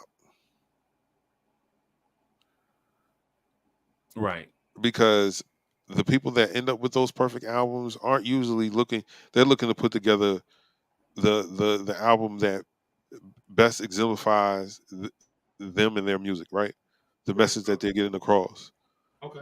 and um, and then you'll end up with uh the perfect album or a classic album.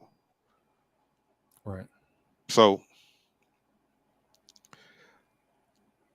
give So the people what? something, but he was giving us nothing. He was just Nothing. like, you let Jay-Z get on all these records and make you look amateurish. Like, Yeah. what the Very, yo, dude, very this was the worst move of your career. You got washed on every record. right.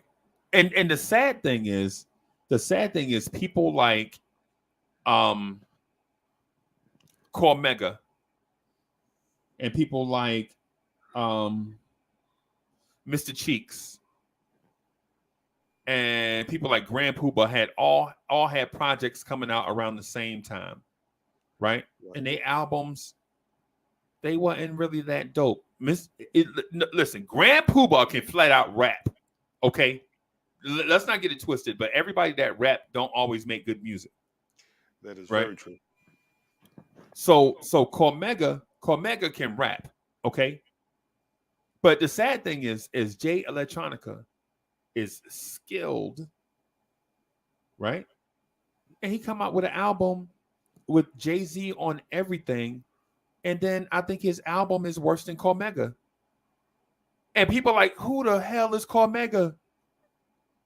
You better Like go those listen that to the don't know, farm. yeah, man, people that don't know hip hop, people that don't know hip hop will be like, who is Cormega? Like East Coast people will be like, what the hell is Adele the Funky Homo Sapien? What is that? Or they'll be like, yo, what is 213? What is Richie Rich? Richie Rich, ain't that the cartoon? Hey, Richie Rich will wash a lot of rappers in the smoothest way. Richie Rich is smooth like Slick Rick in a way. Smooth like Dana Dane. Like the smooth West Coast Dana Dane, Slick Rick type rapper. Like Okay. very, very multisyllabic, very skilled in storytelling. You know what I'm saying? Like the dude is smooth, right? Like for those that don't know Richie Rich, think if you listen to a Tupac album, he did a song with Tupac called "Rather Be a Nigga." Tupac and Hmm. Slick Rick. I mean Tupac and And Richie Rich. Richie Tupac Rich. and Richie Rich. Yeah, and dudes on the West Coast, dudes on the West Coast swear by him. Like Warren G and Snoop Dogg them used to be like, yo, when we was growing up, man, we wanted to be just like Richie Rich. And people on the East Coast is like, well, who the hell is Richie Rich? You know what I'm saying? So, but yeah, man. The point I was getting at, Chuck, about is about the joints that was coming out. Like how busted. This. I thought it was solid. I thought the project was solid. I'm gonna see how many units this thing sold because I don't want to. Because if I'm wrong, I want to give my man credit immediately. Right?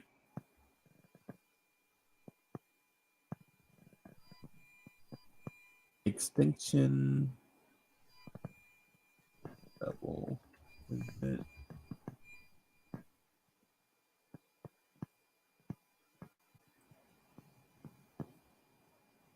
I want to see how many units it sold because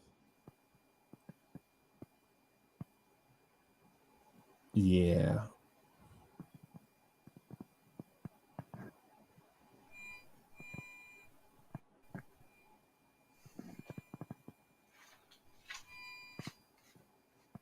I'm looking for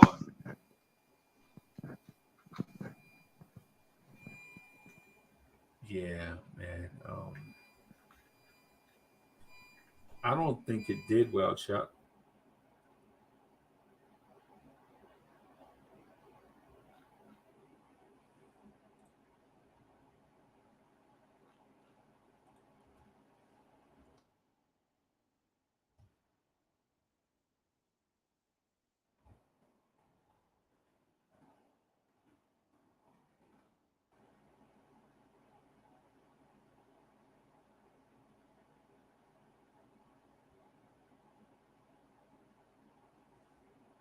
Uh,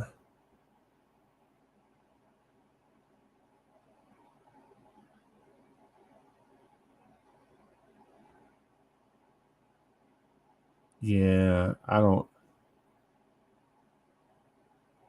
don't think it did well, bro. So it sold 38,000 units in the first week.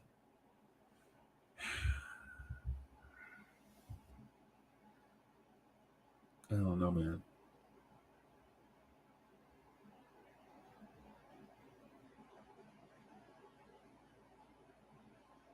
Yeah. So what you thinking, man? Is it something I'm missing with that album?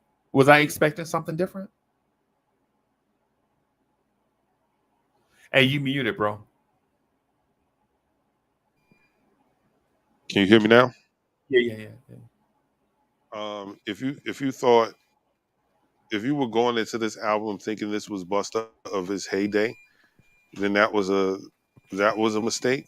Um, Okay. but Busta still puts out solid music. Okay. Um, I thought for I was definitely expecting it to be better than what it was. Um, only because it's extinction level event 2. Two. I don't And think y'all know what extinction level event 1 was. okay. That uh, uh that I believe that was the album that took Buster over, if I'm not mistaken. Yeah. Yeah. Yeah. No doubt. So um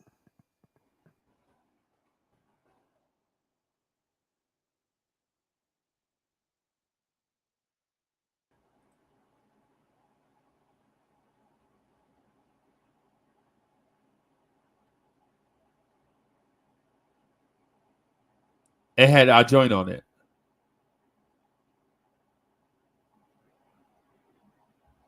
It had our two joints on it. Right. So I didn't like what's it gonna be. What's it gonna be was too poppy for me. Right. I did like Give Me Some More. I did like Give Me Some More. um So what's your favorite Buster song anyway?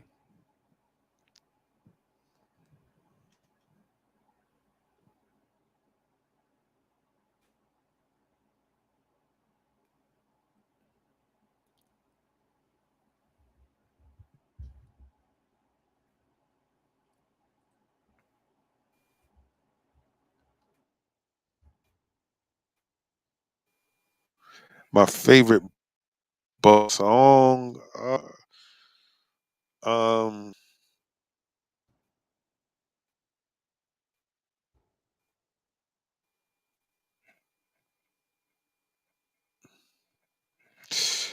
Okay, so I know it's not his song, but Busta's verse on Scenario does it for me every Yeah. single time I hear it.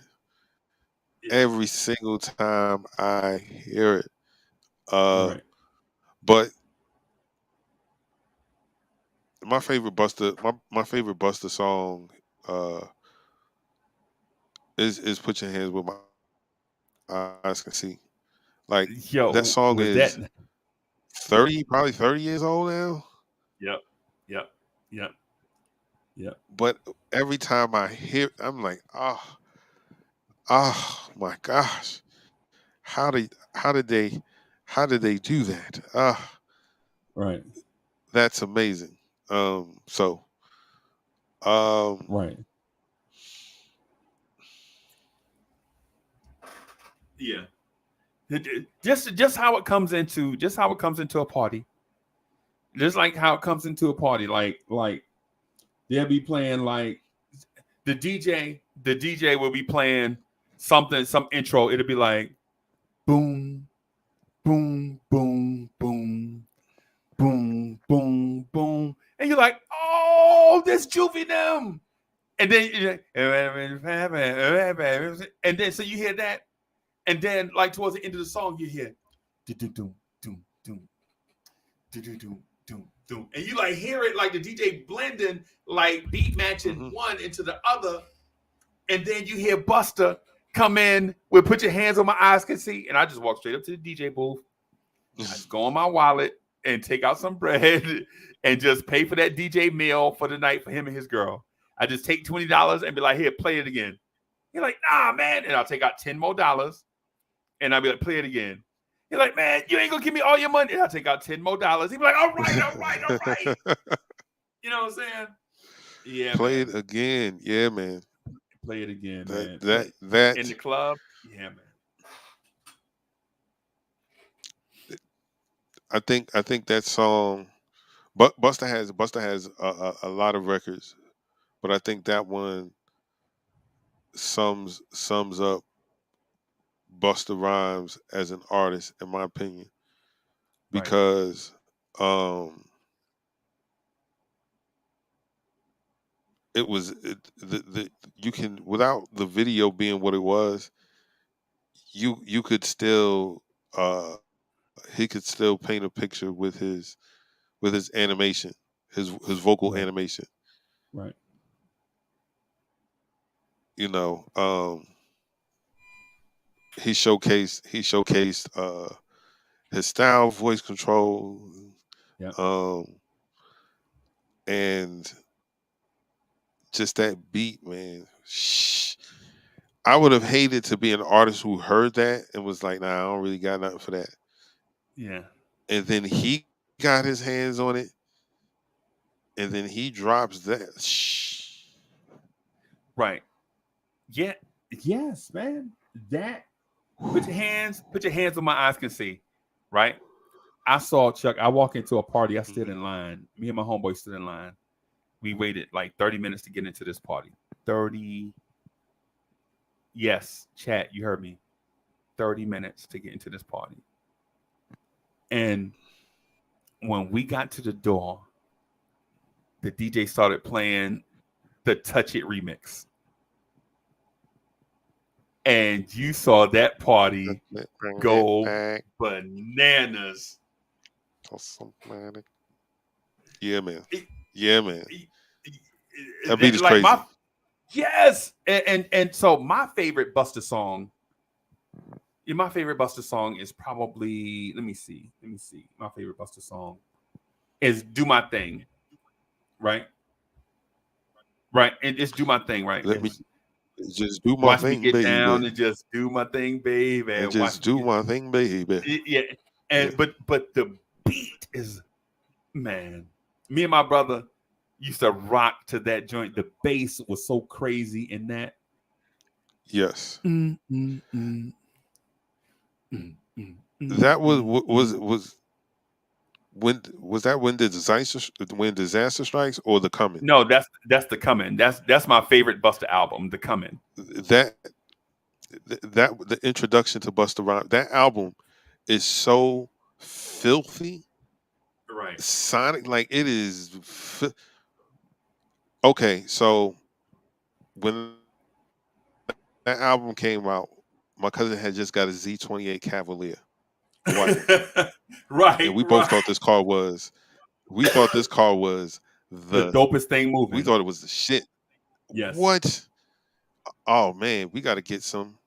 4 years Yo man, you later, got to I get a got a new system. rap. But anyway, in that moment though, in that moment, yeah. But 4 years later, I got a new rap. Like Tupac, like Q-Tip Yeah. said.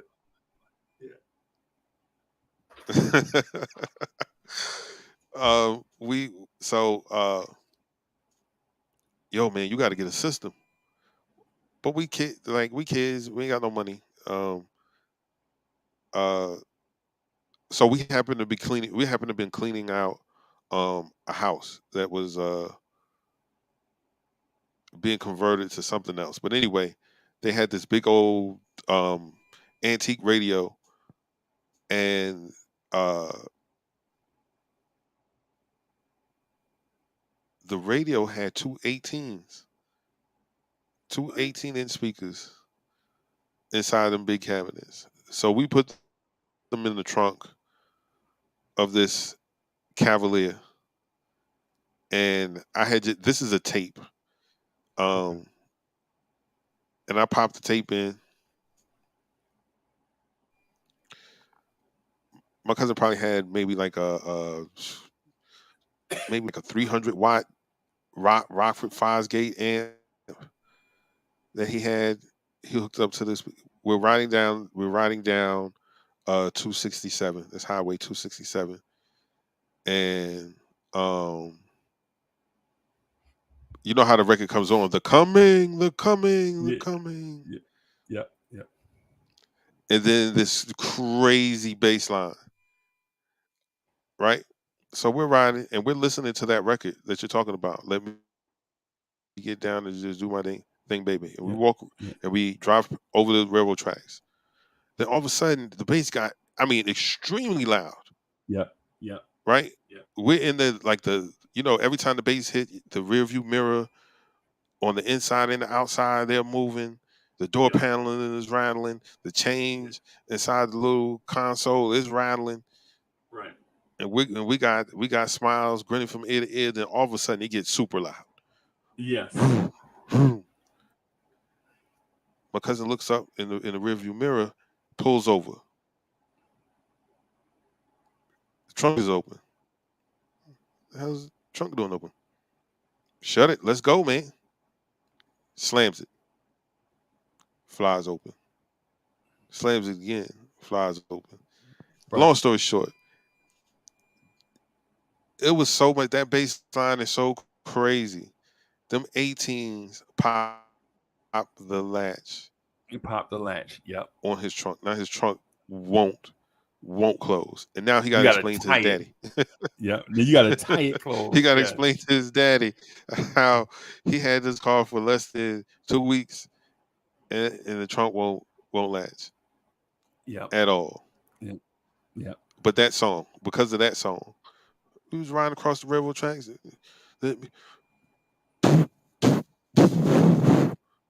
Yeah, man. Yeah, Yeah, man. man. That to anybody out there listening right now, uh, go listen to the coming Yeah. right now. That is my joint. Cause it got all kind of sneaky joints like hot fudge coming on in. Good Lord. Hot fudge coming on in. Good Lord. You're like, oh my God, the Buster is doing his thing, man. Yeah. But Buster is it flip mode meets Death Squad. Yo, it's an Yo, ill that vibe was bus. Yo.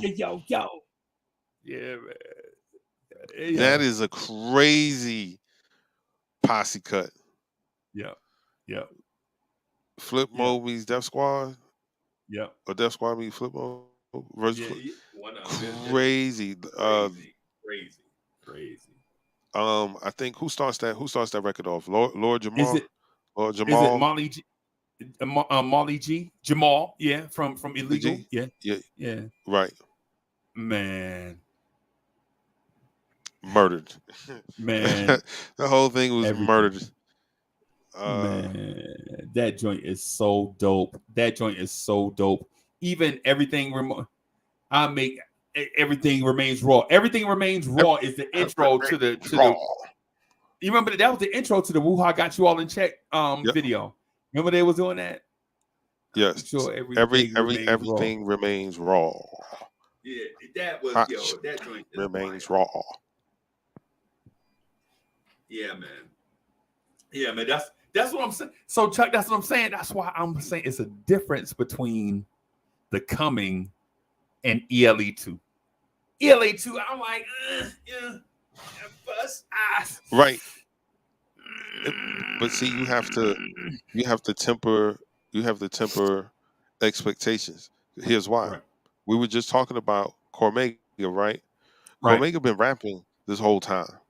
It's right. just none of his albums have reached mainstream.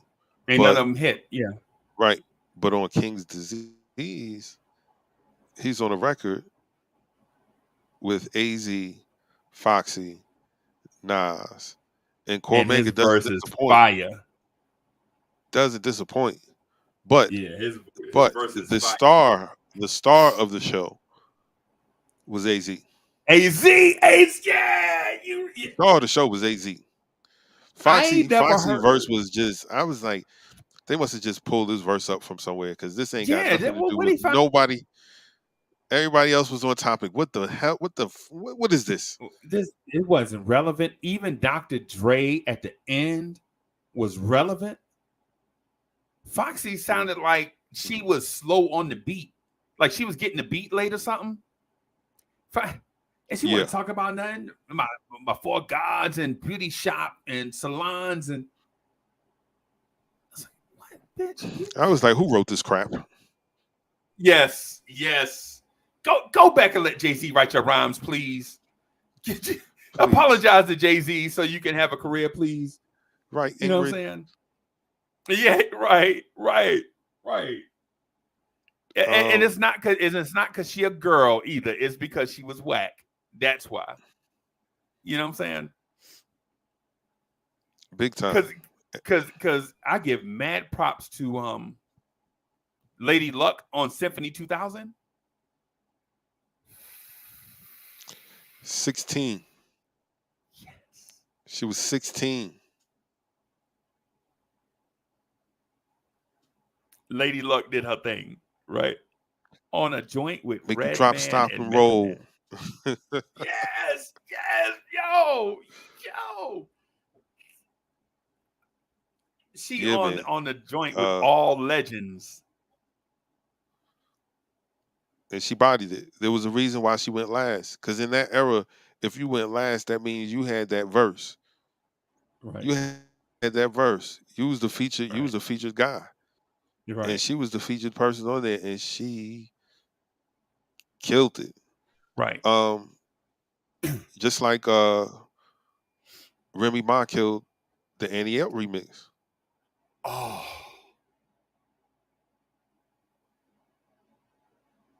I love Remy. I love Remy. Me too. I love Remy. I loved her on Lean Back. I wasn't really feeling her on some other joints. Some other joints, I think she might have took a step back. She might have did too much Remyisms. Like, yeah, I'm here. That's enough. Yeah, but on that though, I think she kind of, you know what I'm saying? Yeah, I'm here. That's enough. That song was so crazy here in the city. I was in the city when that record dropped. And this is like this is '05. So yeah, I'm dealing with the accident early, and Right. I just remember being at where my grandma lived in Bed Stuy. Her house or her apartment was right near the traffic light. Right. and right up the street from a club called Brown Sugar. Right. So her block used to be, live. You don't need TV. Right. There was Right. always something interesting or wild Right. going Right. on, and Right. the backdrop to all of that madness was that song. When I said I heard it all day, Yeah. every day, every Every that day. stopped at that like, oh, here we go, lean back, and then there's people on the sidewalk leaning back. I'm like, yo, yo, get out of here, Yeah. Yeah. Oh, get yo. out. Of here. But it was fire, bro. Yo. The joint was the It anthem for still the is. city. It Yo. it was. Fire. It was. Fire. It's like down here. Down here, there are certain anthems, right? Like no party is a party unless you hear boom, boom, boom, boom, boom, boom, boom. Yeah, yeah, you're the Batman, you're Batman, you're Batman. Yes, I don't even know what I don't even know what he's saying, but the bass line is so fire, bro. You like, oh my god. Or the JT Money song. When the JT Money song came out Hi, down here, Chuck, yeah, yeah, yeah. uh, Hi, yeah, yo, yeah, yeah, yeah, and people yeah, yeah. like, yo, that's Who- JT Money. That's Yep. that's yeah. People forget like Luke had the two crews, Poison Clan and Two Live Crew, Mm-hmm. right? Yep. And so Two Live Crew is the one you always saw on TV. Poison Clan was the one you had to sneak the tape. Like, yo, this it looked like it was like espionage, like the dude with the trench coat and a canopy in your block. Open up his coat and pull out the Poison Clan tape. You know what I'm saying? And Poison Clan, it's a shame Poison Clan split up too, because they had dudes that could rap. They was just going in two different directions. And two dudes wanted to be gangster, and the other dudes was, finding Right. themselves.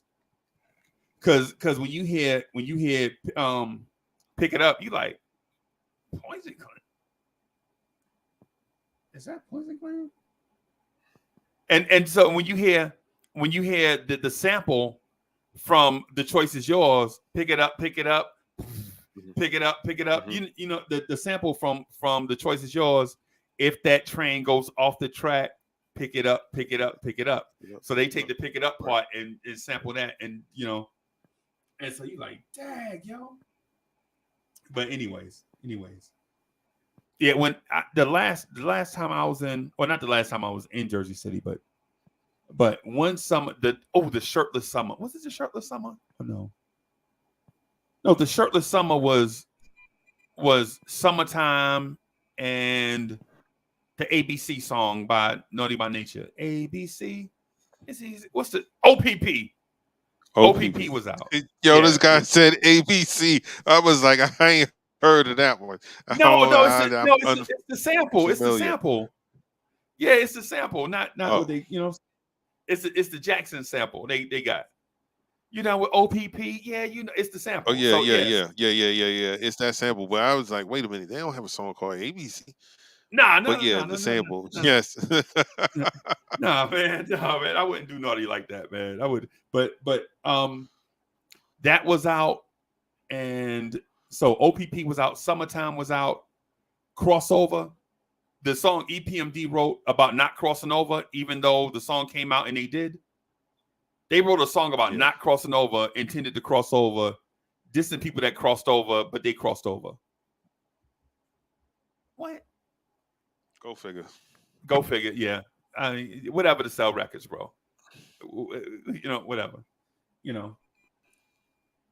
So that was out, man. It was like the song of the summer was OPP, right? Everywhere you went, bro. Everywhere you went. OPP, how can I explain it? It's not saying it. Oh, it's for other people. Whatever. It was like the song Simple. of the But last summer. people, that's not that simple. Yeah, man. Yeah, that was and everybody was walking around with Dream Team jerseys. Remember, the Dream Team didn't play until 92, but the Dream Right. Team jerseys was on sale the year before that. Everybody had them, bro. Every color. The blue one, the white one. You wasn't nobody unless you had one. You know what I'm saying? That summer, I did not have one. Or a t-shirt. Oh. Or a button-up. Or a coat. Nothing. Oh, well, damn. No shirt summer. No shirt summer. No shirt summer. Yeah, man. Yo, but you know what was a sneaky joint though? A sneaky anthem was that joint "Come Clean" by DJ Premier, the one he did for the beat he made for my man from East New York, Come on. J. Rule Ja Rule, the Ja Damage. Rule the Damager. Come Clean Yeah, it still slaps. yeah, That beat is crazy. And the fact that he is talking super greasy, in my opinion. yes, In my yes. opinion.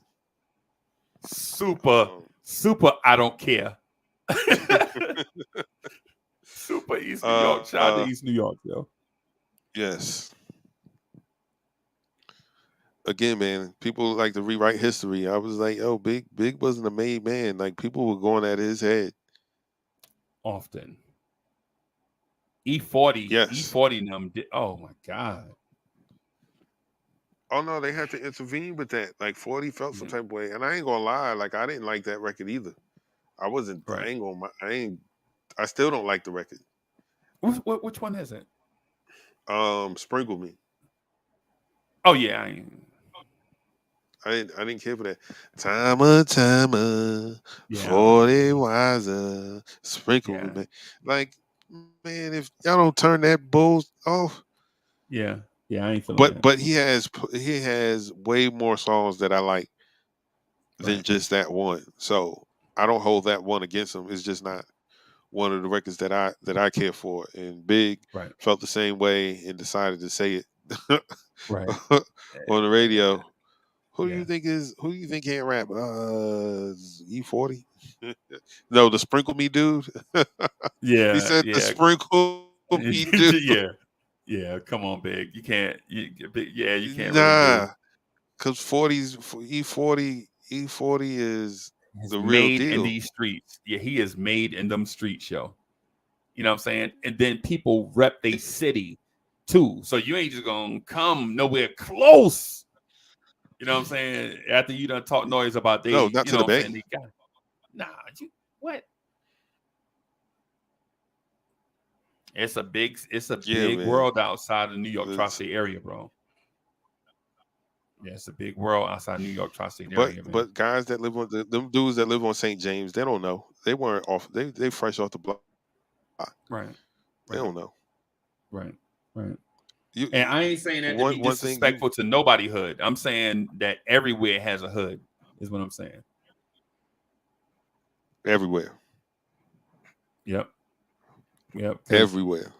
Because dudes up north, I know dudes up north be like, man, I ain't going to Carolina, ain't nothing but country bumpkin. Okay.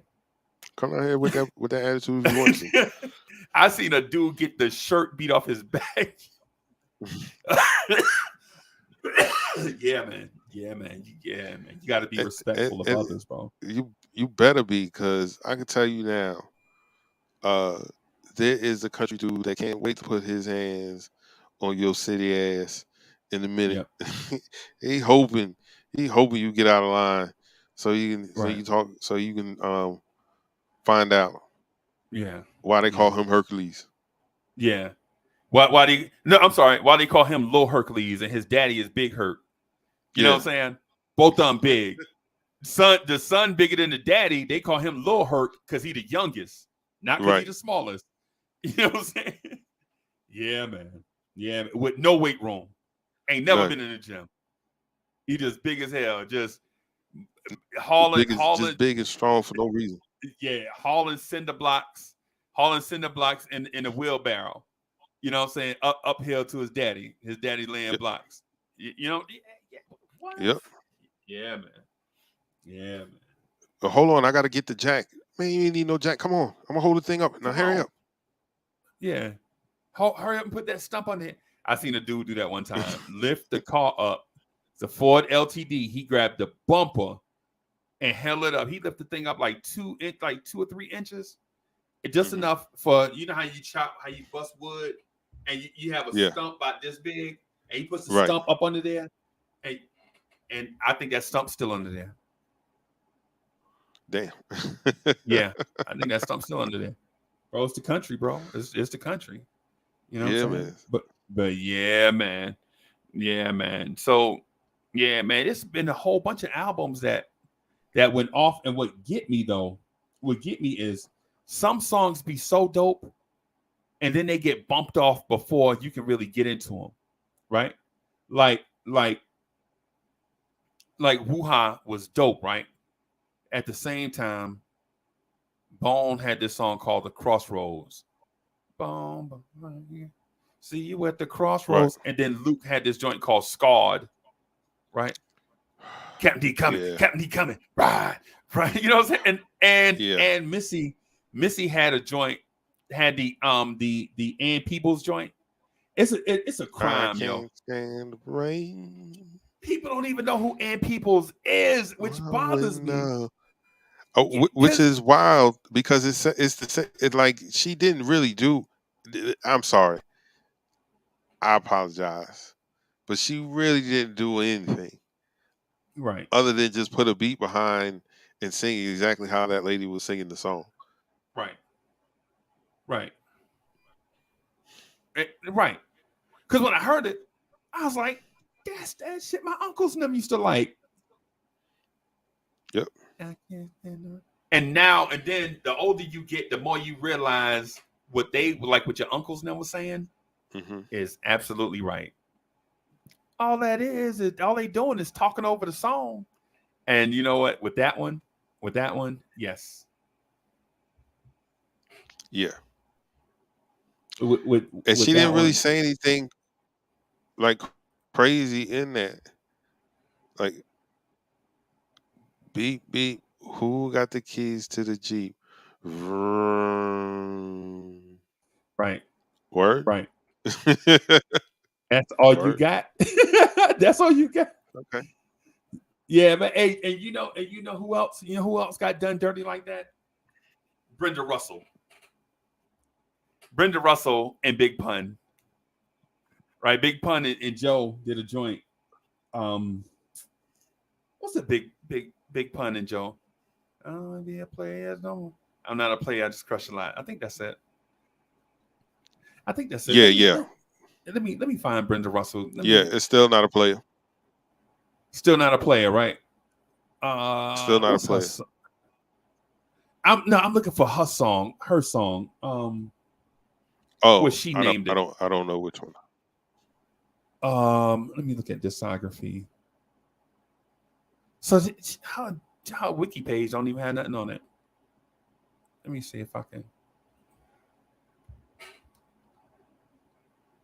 Um, Darling, darling, darling, baby, oh, a little bit baby, of love. A little bit of love. a That's little the name bit of of the love. joint. Dun, dun, dun, mm, mm, mm, mm, mm, mm, mm, mm, mm, mm, mm, mm, mm, mm, mm, mm, mm. That's it. That's it. Yeah, man. Yeah, man. Hey, so how are you in the sample game? You knowledgeable about samples, or you just like good music? I just like the music. Uh, Only way I know about an artist if I sampled them. Okay. Like I'll know certain records, and then some I won't until I hear them. Like, oh yeah, because I used that, or I sampled that, or I took something from that. Um, so that's how I got my music education from the records that I've sampled. Okay. All right. What about have you ever heard of Gwen McCrae? Funky Win Sensation? McCrae. Yeah. Mm-mm. Okay. So she has this song called Funky Sensation. DJs remix it. Like it's a filler song. Like any long mix you see like on the internet, they'll play it. Like, can you feel it? Can you feel it? A funky Mhm. sensation. DJs mix chop that thing. Man, listen, you talking about sampled, you talking about played everywhere. Gwen McCrae, that funky sensation remix, that's fire. I remember I used to hear it so much, and before I had to, and so this is to tell you how crazy I am. You know, you can download the Shazam app, right? And if you hear a song and you don't know what it is, you can just let Shazam find it for you, right? Right. I refuse to do it and had Shazam on my phone. Like when I hear it, I Okay. want to be, I want to beat Shazam, so to speak, right? And so this song, I would hear it and it would drive me bananas that I couldn't think of who it was. Oh, okay. Never knew what this lady's name was. Yeah, man, bro, it's a lot of bro. It's an era in the 1980s that might be the best era ever of music. Period. From like 79 to like 83 might be the best era of music. Period. Right? Period. Because you got your Tanner Gardners, your Gwen McCrae's, um, um, who else you got? You got Tanner Gardner, Gwen McCrae. Um, I jotted some of their names down because I always forget about them. And I told myself, if I ever talk music, man, I'm gonna find these ladies' names.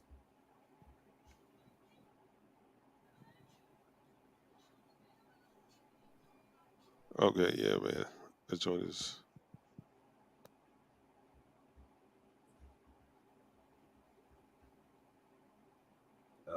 Where is it? Where is it?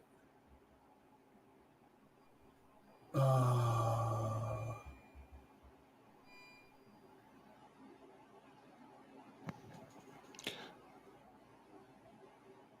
yeah. Oh yeah, Tana Gardner, Fonda Ray. You ever heard Fonda Ray? You ever heard Fonda Ray? what's her song? Getting over like a fat rat. I know you heard it. You probably heard it a million times. Getting over like a fat rat. Somebody sampled it too. Let me see. I forget. Let me find who sampled.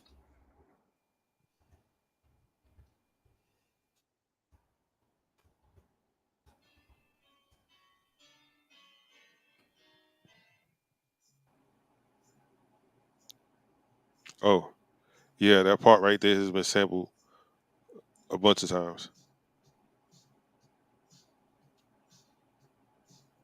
Yeah. Yeah.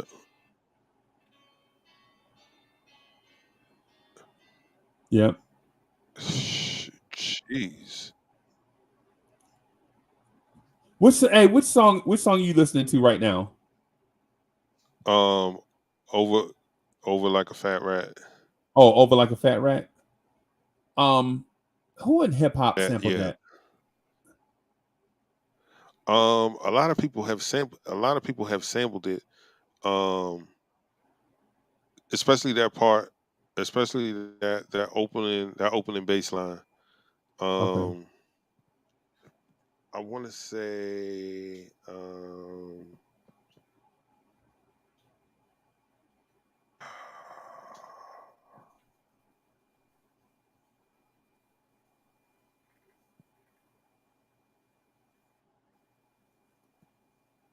"Lifestyle of the Rich and Famous," Okay. Grand Pooba. Eric B. Every, is president. yeah, Oh my goodness. How do I not know? How do I not remember that?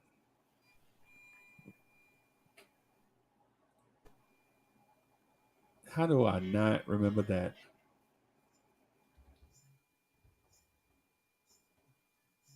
Right, because it's what you call it.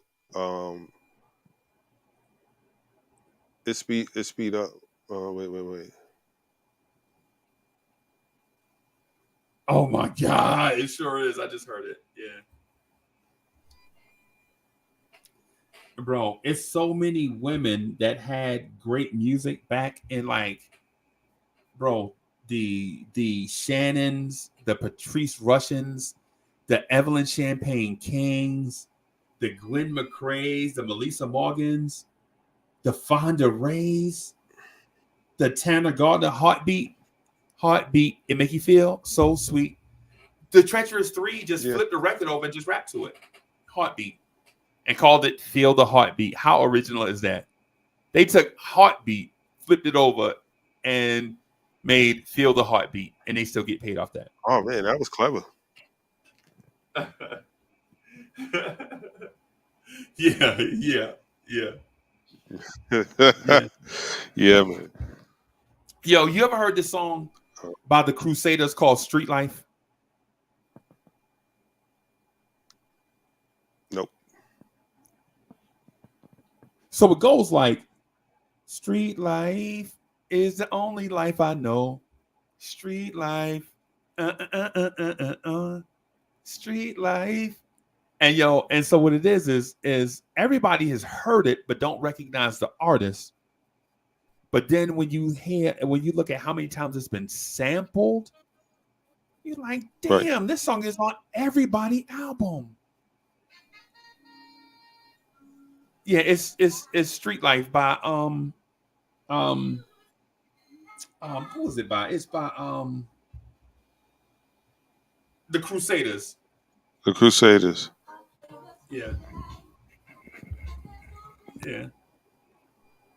Yeah. Man, it's crazy, man. It's crazy. What about, let me ask you one more. I'm gonna ask you one more before you start asking me about new songs, and I'll be like, no, I ain't never heard. Have you ever heard this song by the Meters called Clap Your Hands?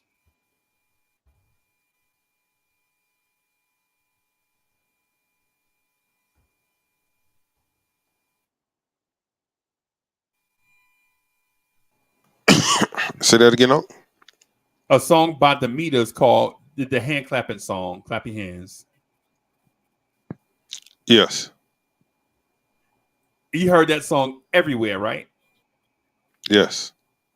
Clap your hands.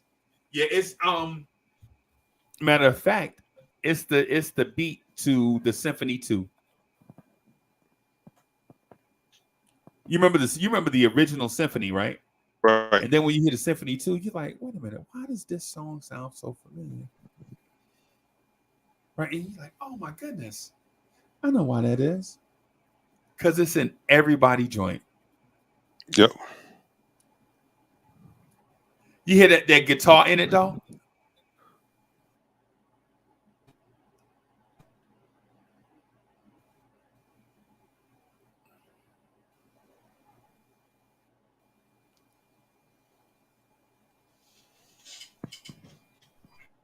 You hear that guitar in it? That guitar in it is crazy.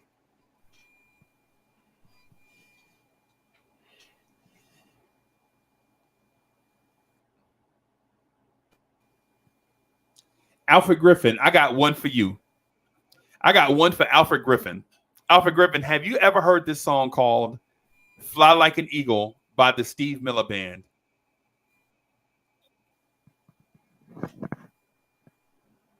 Right? When you hear Fly Like an Eagle, the first thing you're going to think about is Bismarcky.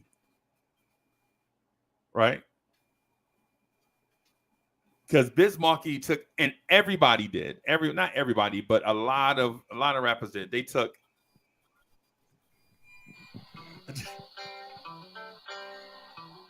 that's it. Yep.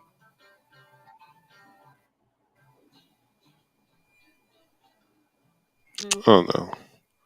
Yeah, yeah, yep. Oh, okay. So that yeah. Oh, okay. So that's what was a cover. Okay. All right. Talking about Fly Like an Eagle. So yeah, Seal covered this. Okay. Yep, yep. Still covered it. And you ever heard?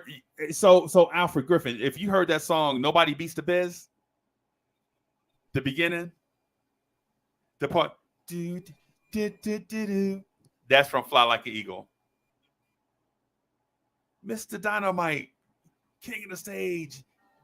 That's Fly Like an Eagle from Steve Miller Band. A hip hop classic, just sampled from Steve Miller Band. And Steve Miller Band and other musicians from back then, man. A lot of these songs get sampled, bro. A lot of these Everybody's songs song. get, A lot of people's songs get sampled for sure. yeah, man, yeah, man, yeah, man. Especially when they either super dope like Masterpiece, or they have just this one part that's super dope, right? One part. Yes. Yeah, man. Yeah, man. Yeah, man. Hey, Chuck, look like I done talked you to death, bro.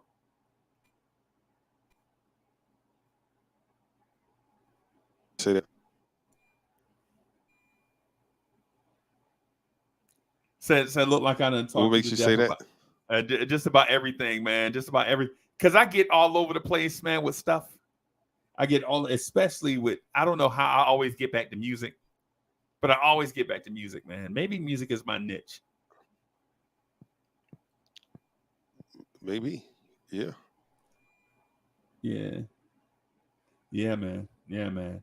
Hey, but hey, I'm gonna get out of here, man, before it get too late. I got something to do at 7 o'clock.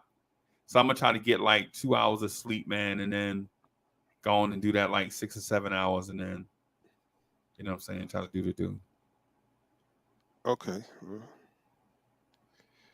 hey Yeah, man. man. We had a great time tonight. Um wow. 3 hours and 53 minutes. Yep. If you Yep. wasn't here, then you were square. That's all I can say. I appreciate I Yeah, appreciate man. everybody coming through, man. Uh, you know, making it happen in the chat. We appreciate it. Untold some great, inspiring things at the beginning of the Yeah, man. evening. Yep. We Appreciate touched that, on a man. lot of topics tonight, man. So if you're watching this on the replay, uh, thank you and enjoy. Um, we'll be back on Monday morning at 8 a.m. ish to about 9 a.m. ish Yep. with Yep. Vibes and Stuff live in the morning with me and Uncle Freezy. Uh, Them. to, to everyone out there, enjoy the rest of your morning, and we'll see you on Monday. Yeah, Peace. man. Peace, y'all.